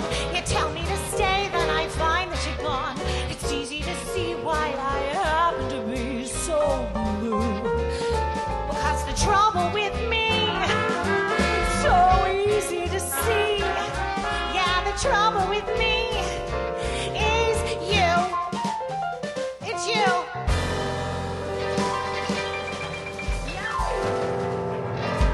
See, I told you I know exactly how to get to the root of the problem there. Yeah. Well, now I would love to do a song off my Takes on Broadway album. Our friends in the Ultra section here actually got their copy tonight. Kind of fun.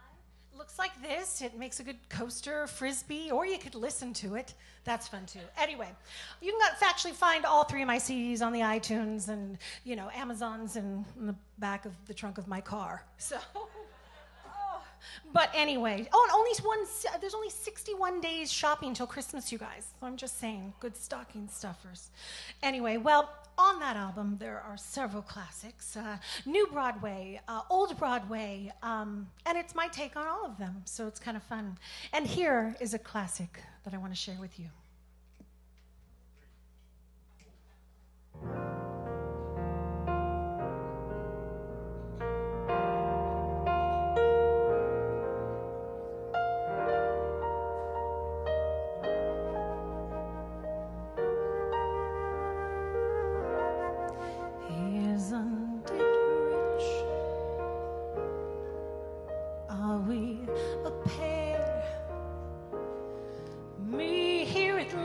On the ground, you in midair, sending the clouds.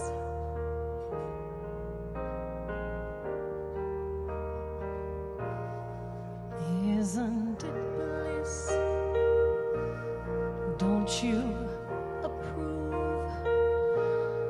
One who keeps tearing around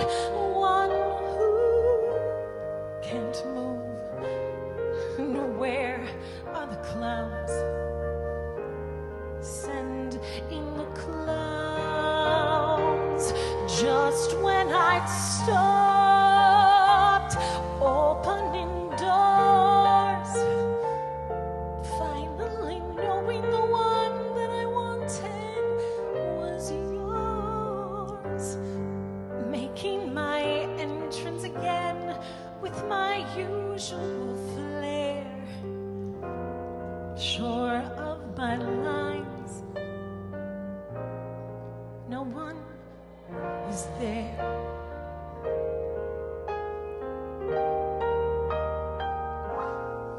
Don't you love farce? My fault, I fear.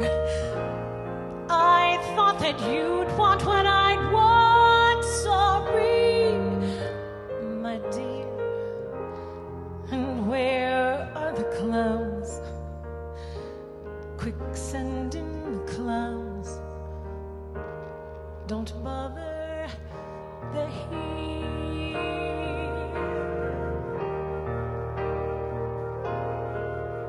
Isn't it rich? Isn't it queer? Losing my time this late in my career. Send in the clowns. There ought to be clowns. Well, maybe next year.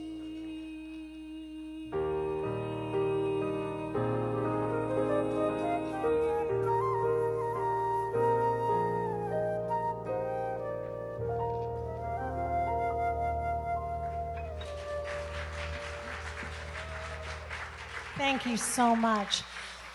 You know, they say that you are the company you keep, and I'm the luckiest girl in the world to invite these next three people on stage to join me. Yes, Lindsay DeDoris, Billy Johnstone, and Eric Seppala.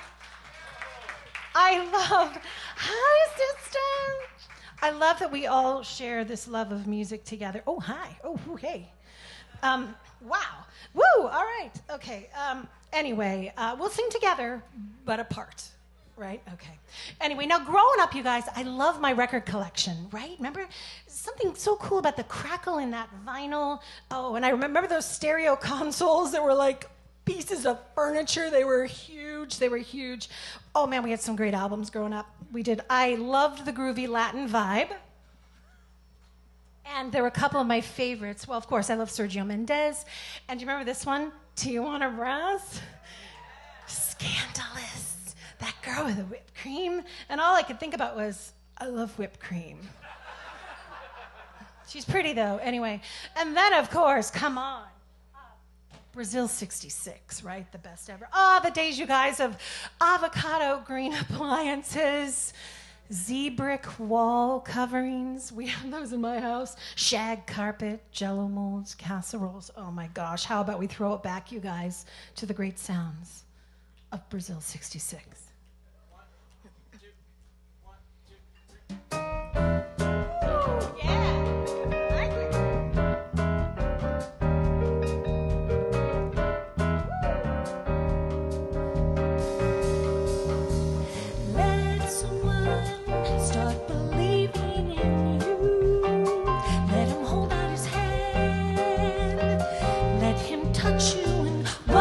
What happens when someone who can look in your eyes and see into your heart? Let him find you and watch what happens. Cold, no, I won't believe your heart is cold. Maybe just afraid to be broken again. Someone with a deep love to give that deep love to you, and what magic you'll see. Let someone give his heart, someone who cares like me. Let someone give his heart.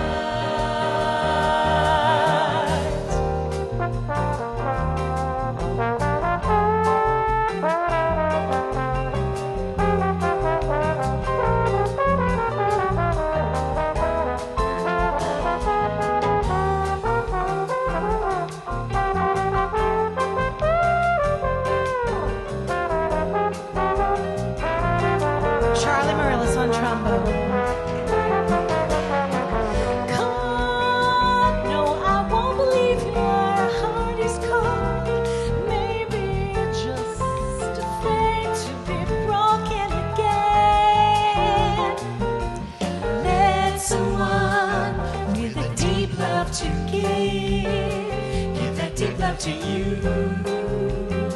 And what magic you'll see. Let someone give his heart, someone who cares like me. Let someone give his heart, someone who cares like me. Someone who cares like me. Someone who cares like me. Someone who cares like me. Nice. Eric, We'll see you later. And those pants, I love them. He's landing all the planes over here, you know, with those pants at the airport. We're by the airport, everybody. Yeah. That was groovy. Oh, I feel like I need my caftan, right? And a martini. Oh, look what I have in my little... a martini. How about a toast, everybody? Yeah, everybody pick up your drinks. Diet Cokes, water. It's all good. Because we are all here, and I'm so grateful we're together.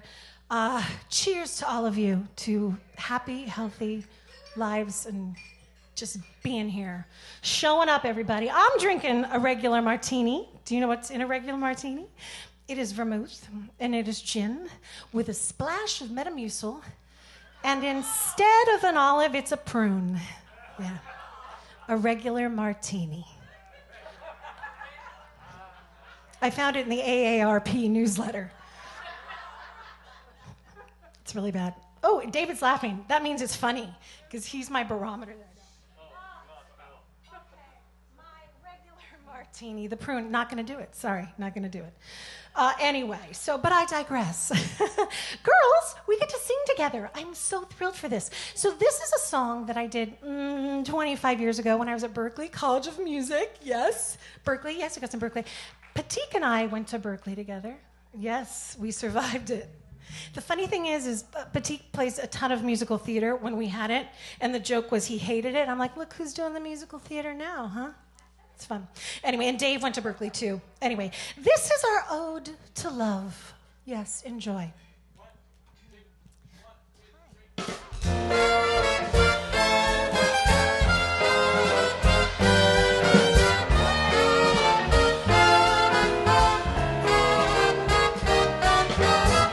Don't throw the bouquets at me.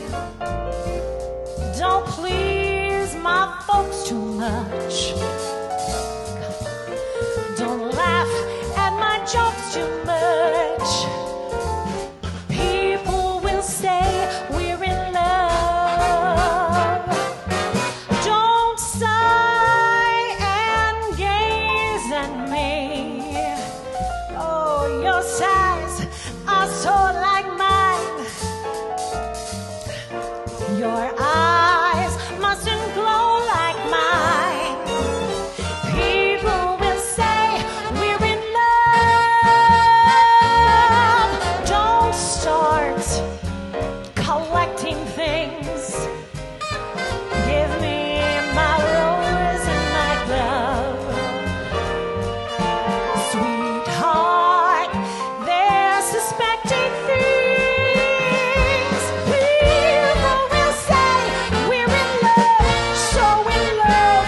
Oh, the people will say we're in love.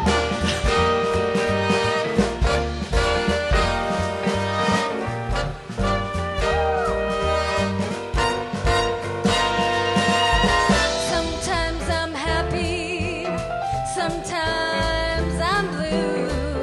My disposition depends on you. I never mind the rain from the sky, as long as I can find the sunlight in your eyes. Sometimes I love you, sometimes I hate you, but when I hate you, it's 'cause I love you. That's who I am, so what can I do? I'm happy when I'm happy when I'm happy when I'm with you.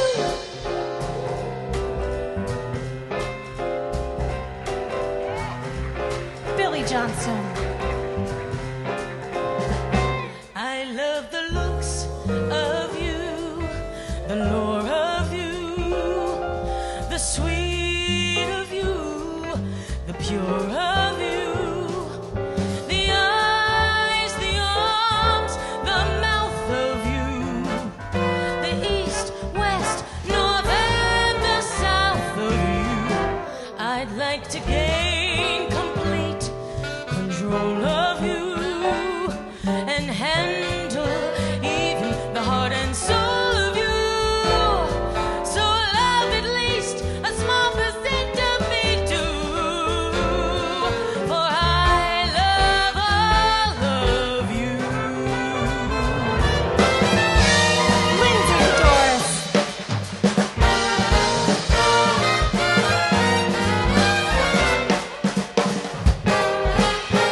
Thank you so much, Lindsay and Billy, my gal pals.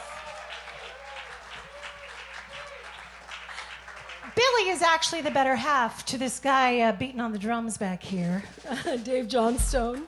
Yes, she's amazing. She's a singer. She works full time. A mom to 2 great boys. She's like an Angeli commercial, right? Just splash it on her ankles and she goes, right? I love that. Lindsay is a music teacher. She was my ukulele teacher for a while. Yeah, I was okay. She's more amazing at it than I am. She teaches kids from ages 3 to 100 years old. Patience of Job, this woman. Anyway, both these women, they just inspire me, and they're such dear friends. They're kind of those mom figures, you know. I don't have kids because why would I want to ruin this? I mean, I work really hard at this, yes. Anyway, but I am an auntie. That's kind of fun. And I'm an auntie to many of my friends' kids. With that, that's just the biggest blessing in the world, and a role that I take very seriously.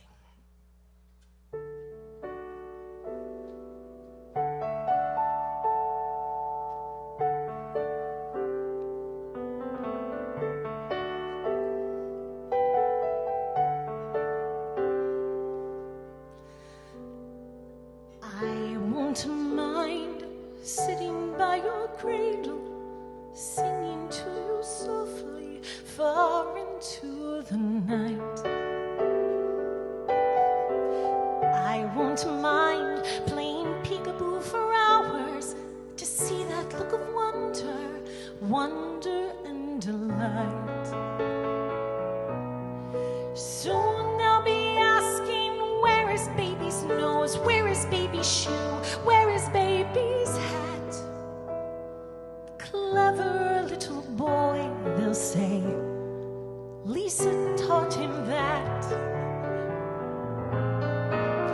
I won't mind reading you a story, quacking like a duck, chirping like a bird. I won't mind when you ask me to repeat it, so you can say it with me, knowing every word. You needn't worry if there's chocolate on your hands, jelly on your face, porridge on my skirt. Just run to me and I'll be there to hold you when you hurt. They'll say Auntie Lisa can't say no. They'll say Auntie Lisa's spoiling you. They'll say Auntie Lisa's wrapped around your finger. I'll say, yes, it's true.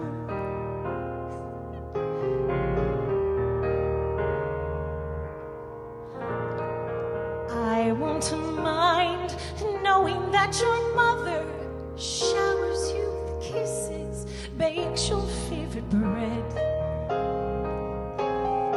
I won't mind when I see your father lift you and swing you to his shoulders high above my head. They may be busy, I can take you skating, I can take you sledding, flying down the hill. If they won't build a snowman, Auntie Lisa will. They'll say Auntie Lisa holds too tight. They'll say Auntie Lisa can't let go. They'll say Auntie Lisa's really not your aunt anyway. You say, no, that isn't so.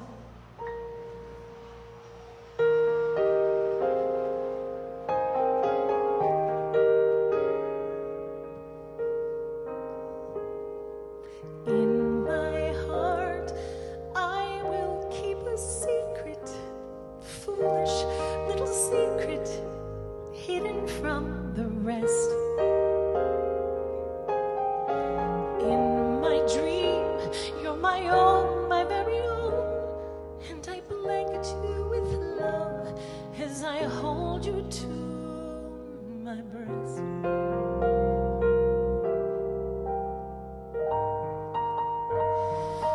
Lisa, he's not not yours. Lisa, in his life, your part is very small.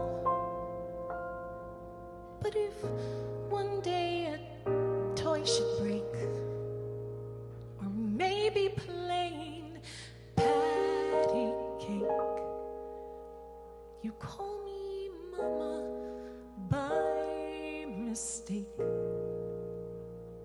I won't mind at all.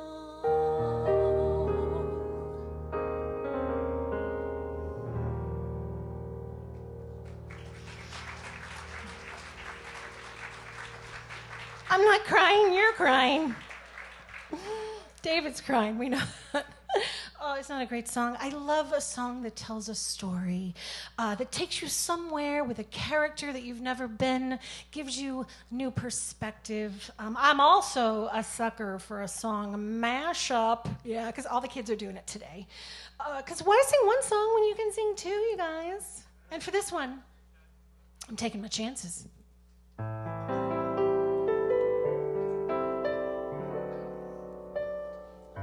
Here I go again. I hear those trumpets blow again. All aglow again. Taking a chance on love. Here I slide again. About to take that ride again. Taking a chance on love. I thought that cards were a frame up. I never would try. But now I'm taking the game up, and the ace of hearts is high. Oh, things are mending now. I see the rainbow blending now. We'll have a happy ending now. Taking a chance on love. Here I go again. I hear those trumpets blow again. Oh, they blow again. Taking a chance on love. Here I slip again. About to take that trip again. I gotta get my grip again. Taking a chance on love. I walk around with a horseshoe in clover I lie. But Brother Rabbit, of course you better kiss that foot goodbye. Ooh, things are mending now. I see a rainbow blending now. We'll have a happy ending now. Taking a chance on love. I'm in the mood for love. Simply because you're near me, honey, and when you're near me, I'm in the mood for love. Why stop to think of whether this little dream might fade? We'll put our hearts together. Now we'll run. I'm not afraid. Oh, here I go in that mood again. I gotta get that mood again. I gotta get my mood again. Taking a chance. I'm taking a chance. I'm taking a chance on love. Taking a chance on love.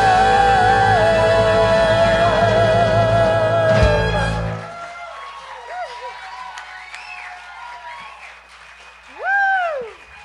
Oh, isn't that a great mashup? I love it. Anyway, I love to sing, obviously. I've had many interesting singing gigs in my life. Yes, some were more memorable, singing waiters, singing telegrams. But I spent 5 summers working at the Los Angeles County Fair and College, where I was a singing and dancing stalk of celery. You wish you were me. Yeah, and I have proof. That was cute, wasn't I? We were the Salad Bar Delights, and we were amazing, a nutritional show. Clearly, I've taken that nutrition to heart as an adult. I like donuts too much. Anyway, oh, I was so good I did impressions too. You want to hear one of my impressions? I was Gertie the celery. Here it goes. Ready? Joan Rivers. Oh, can we stalk? Can we stalk? I'm going to go back to the regular martini poop joke, if that's okay. That one landed a little better, I think. Well, I'm sure that Streisand and Ella started this way, right? I'm sure. Probably not. Well, it was a really great time in my life, and I'm very grateful. And my good friend Ray O'Day is here tonight, who I spent all that time with, and I'm so grateful. Yes, that woman taught me a lot of everything I know. I grew up in her performance group. It was amazing. Anyway, but we would like to do this next song for you.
Thank you so much, so much. Memories, you guys. During this pandemic, I've flooded with this nostalgia. I'm loving remembering parts of my life and the wonderful people who many of you are in this space tonight. I'm also taking the time to reflect on what is important to me, right? Stand up for what I believe.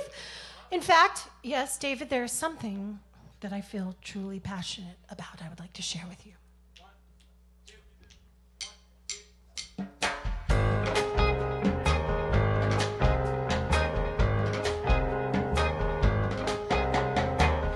Animals are people too.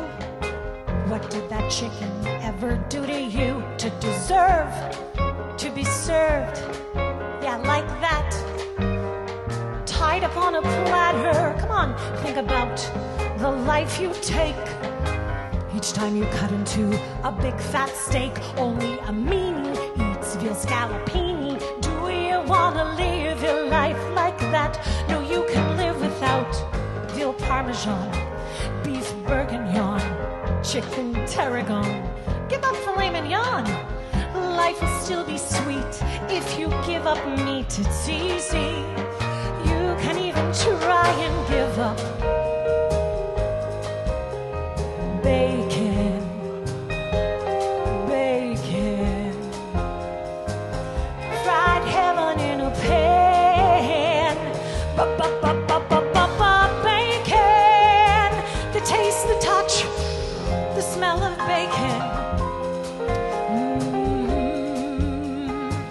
I kill a porker with my own hands just to get a strip of bacon.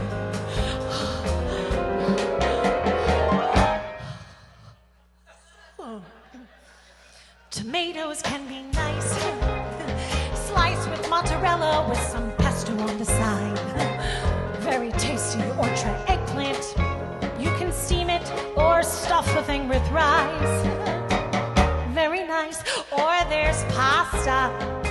Penne with vodka is an interesting dish. Just hold the penne. Or try spinach. You can steam it or bake it in a pie. Or spinach salad.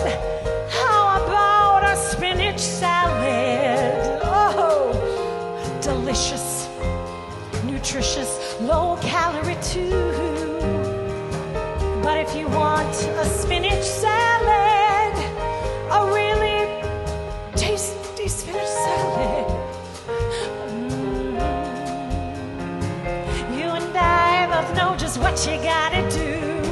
You gotta chop it with some bacon. Whoa, whoa, bacon.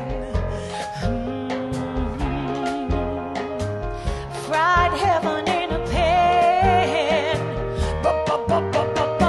Bacon. It drives me nuts, the smell of bacon. I chew the head right off a 10-pound ham just to get a strip of bacon.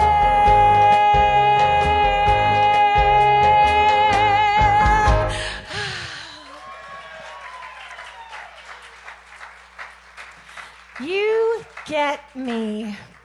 And you get it. You guys, you love bacon. Even my Jewish friends love bacon. Shh. We're under the cone of Campus JAX. It's cool. Nobody knows, except the people live streaming. Anyway, well, I would love to bring up another bacon lover of mine, my good friend Eric Sepala. He introduced me to this song, and I am forever grateful. I kind of wish he would have sung about broccoli, because that's way healthy. I like the way you sing that. You know, you give a female perspective, because men relate to bacon differently. I sing it as a searing, dramatic ballad, of course. He does. He's amazing. Anyway, Eric, so what should we sing? Well, let's sing the song we rehearsed. I think that would be... Oh, yeah. I guess that's a good Let's sing idea. a Count Basie, Neil Hefti song. I love Count Basie. We'll be the horns, yeah? Should we do that? Let's do all of it. All right, you ready for this?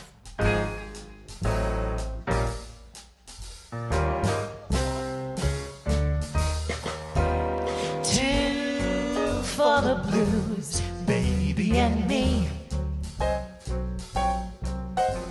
Two for the blues, blue as can be. Two for the blues, couldn't agree. Two for the blues, indigo hue. Now stop it, you're weeping and wailing, it's making you blue. Two for the blues, what can we do? So kiss her and hug her and see if your troubles are few. Two for the blues, said we were through.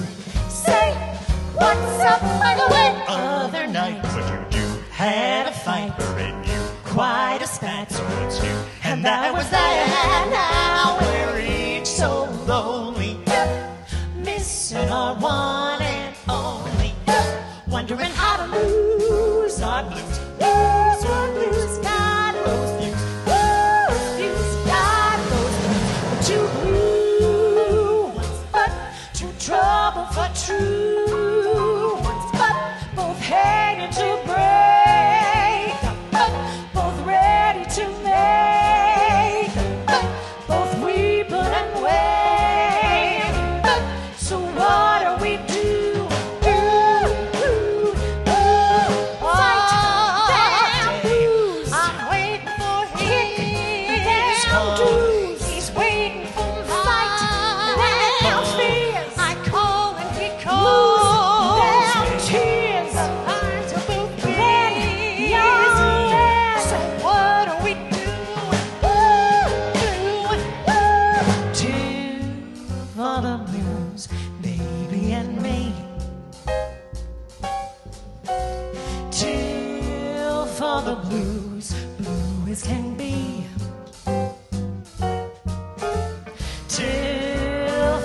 blues, coated in green.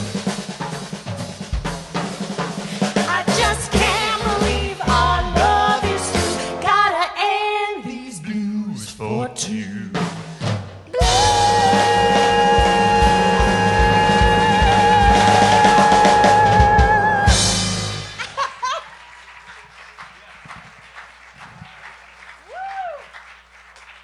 Thank you, Eric Seppel, everybody. Woo! What a fun night, yes. This is way better than my normal Sundays, you guys. In my jammies by 6, polishing off, ding-dongs, wondering what to watch on Netflix. I like this way better. I hope you do too. Gosh, we've covered some great tunes and genres tonight. We've had bossas and standards and waltzes and swing tunes and, oh my, we got to do a torch song. We got to do a torch song, you guys. I mean, who doesn't love a great torch song that takes your heart out and throws it on the ground and stomps on it? Ah, love. This song actually we're going to do was nominated for an Oscar, 1955, but it lost. Yeah. So although it was a loser, it's still a winner to me and one of the best torch songs of all time. 1, 2.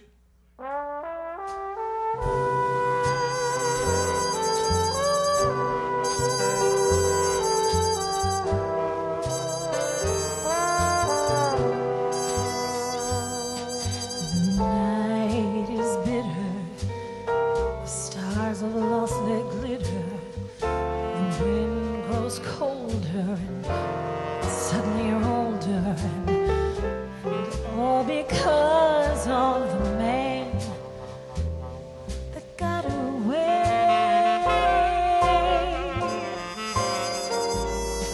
No more his eager call, the writings on the wall.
Goodbye. Every trick of his, you're on to. But fools will be fools. But where's he gone to? The road gets rougher. It's lonelier and tougher. With hope you burn up.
Thank you so much. So, are you having a good time? Because we are just rounding the horn here. Yeah, we're at the closing song of the night. Oh, I'm so glad you're here. I have to thank these amazing folks up here. We are the sum of all of our parts up here. That's right. And I am honored to share the stage with these talented musicians. So I would love to introduce the musicians to you. Charlie, that's Kai. Have you guys met each other? Okay, you're Kyle. Nice, yeah. It's the worst joke in the world, but I love it. Anyway, so yes, Charlie Morales we have on bone here. Oh, he's just getting a little sanitary spray. Very hygienic. Charlie's amazing on the trombone. Of course, we have Kai Palmer on trumpet. And then Kyle O'Donnell on saxophone, flute, clarinet, juice harp. I don't know, he probably plays everything.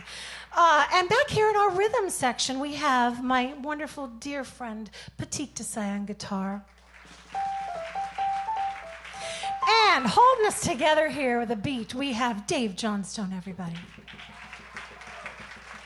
Yes.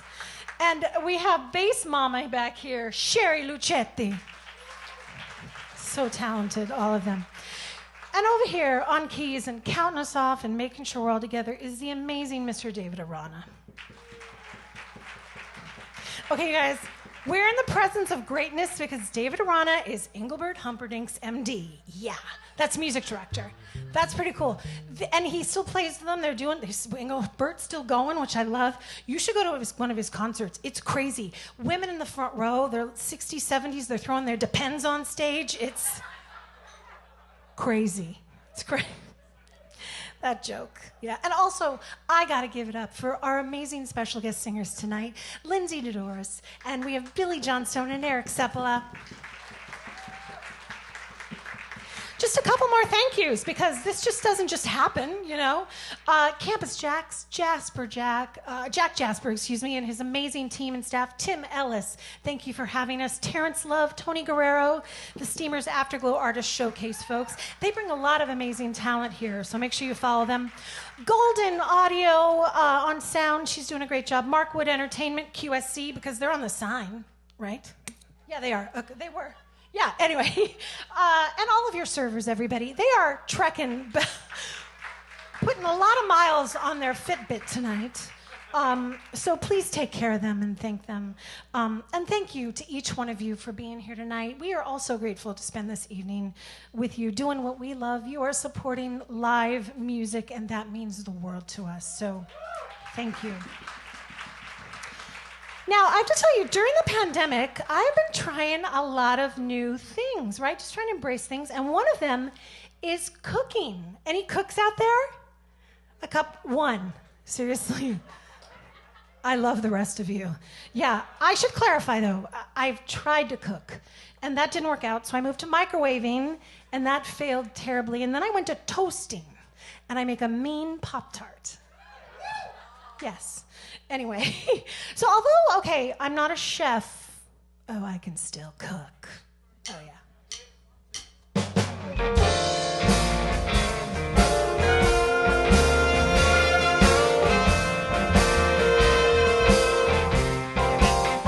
Oh, I can cook too, on top of the rest. My seafood's the best in the town.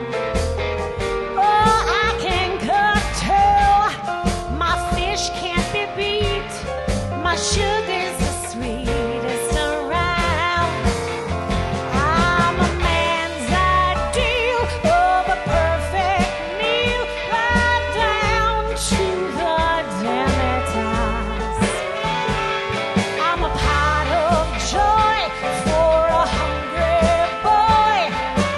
Baby, I'm cooking with gas.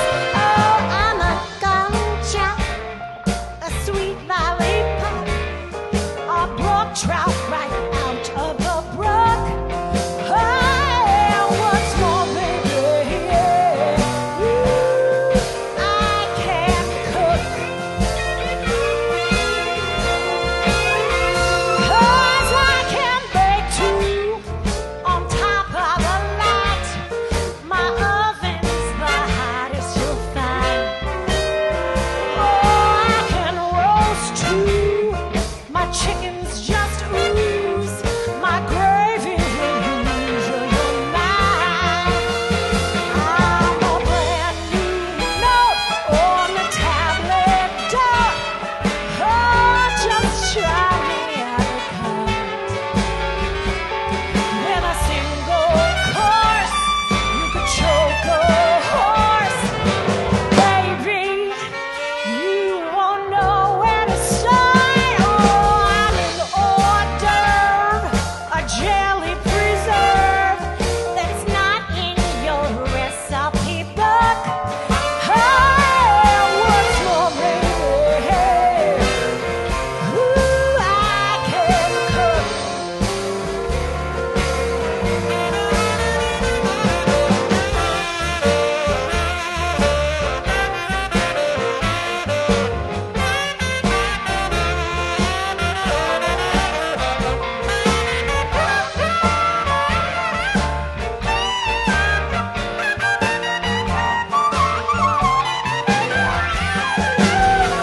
Sorry, Mom. Some girls make magazine covers. Some girls keep house on a dime. Some girls make wonderful lovers. But what unlucky find I'm, 'cause I'd make a magazine cover. And I do keep house on a dime. I make a wonderful lover. I should be paid overtime, 'cause I can fry too on top of the lot. My Crisco's as deep as a pool. Oh, I can broil too. My ribs get applause. My lamb chops were kosher and true. Oh, for a candied sweet or a pickled beet. Oh, step up to my smorgasbord. Go around until you have your fill. Baby, you will never be bored. I'm a pantry, a Mary say, a dish that you wish that you took. Yeah, what's more, baby? I can cut. Oh, what's more? Baby, I can cut.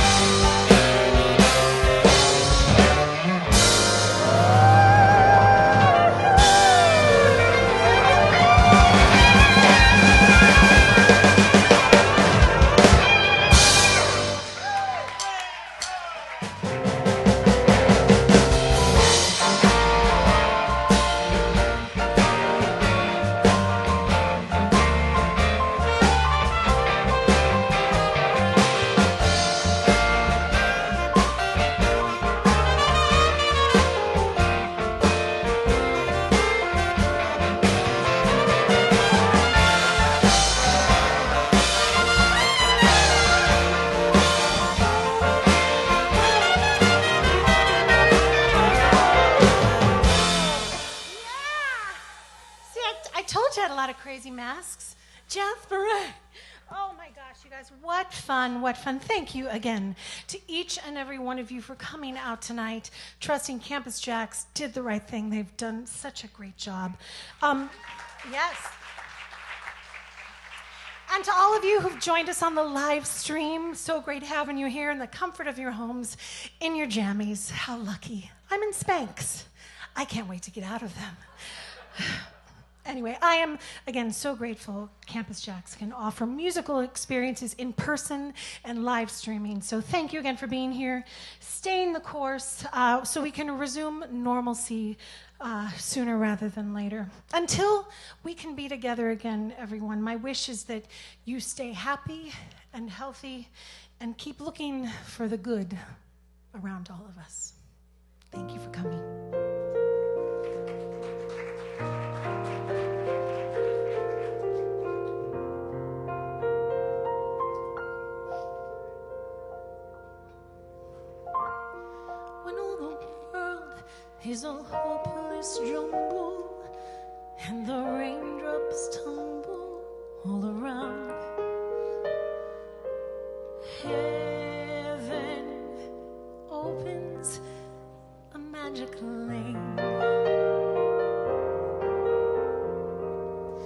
when all the clouds darken up the skyway, there's a rainbow highway to be found, leading from your window pane to a place behind the sun, just a step beyond the rain.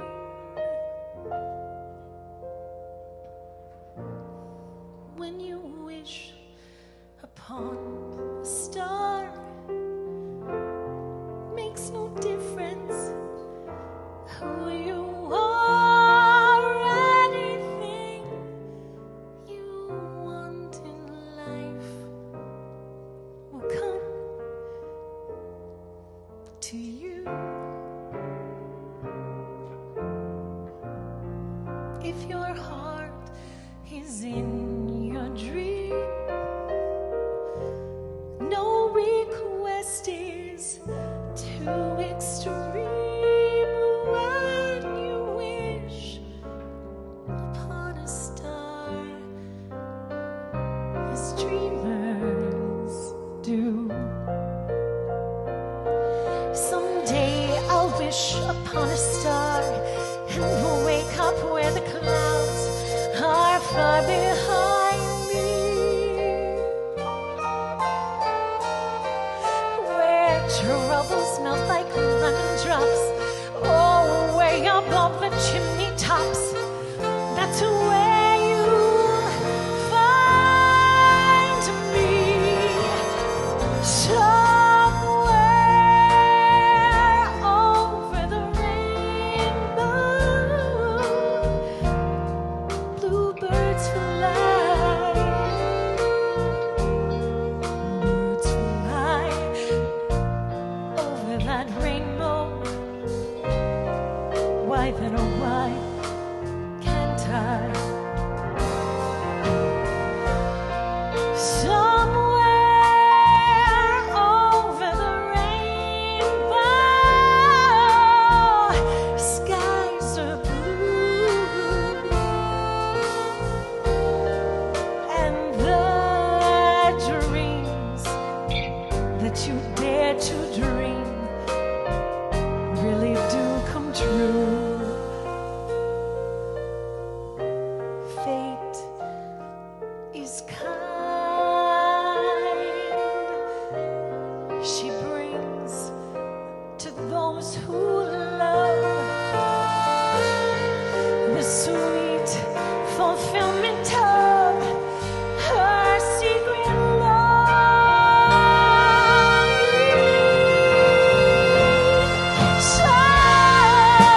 Somewhere over the rainbow,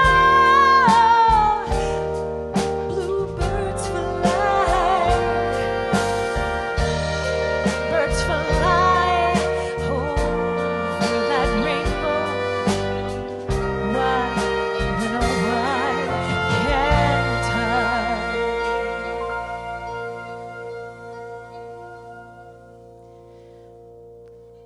If happy little bluebirds fly beyond the rainbow, why, oh, then, oh, why can't I?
get your collar pressed. Time to get yourself all dressed. Time to get your shiny dance shoes on, 'cause everybody's jumping at Jax. All the kids are coming down just to dig the swinging sound. You can hear the band from miles away, 'cause everybody's jumping at Jax. Here's a little well-known secret, sure as there's the sky above. Nothing could be any sweeter than dancing with the one you love. When life is like a sour note, here's a happy antidote. Come to where the party never ends, 'cause everybody's jumping at Jax.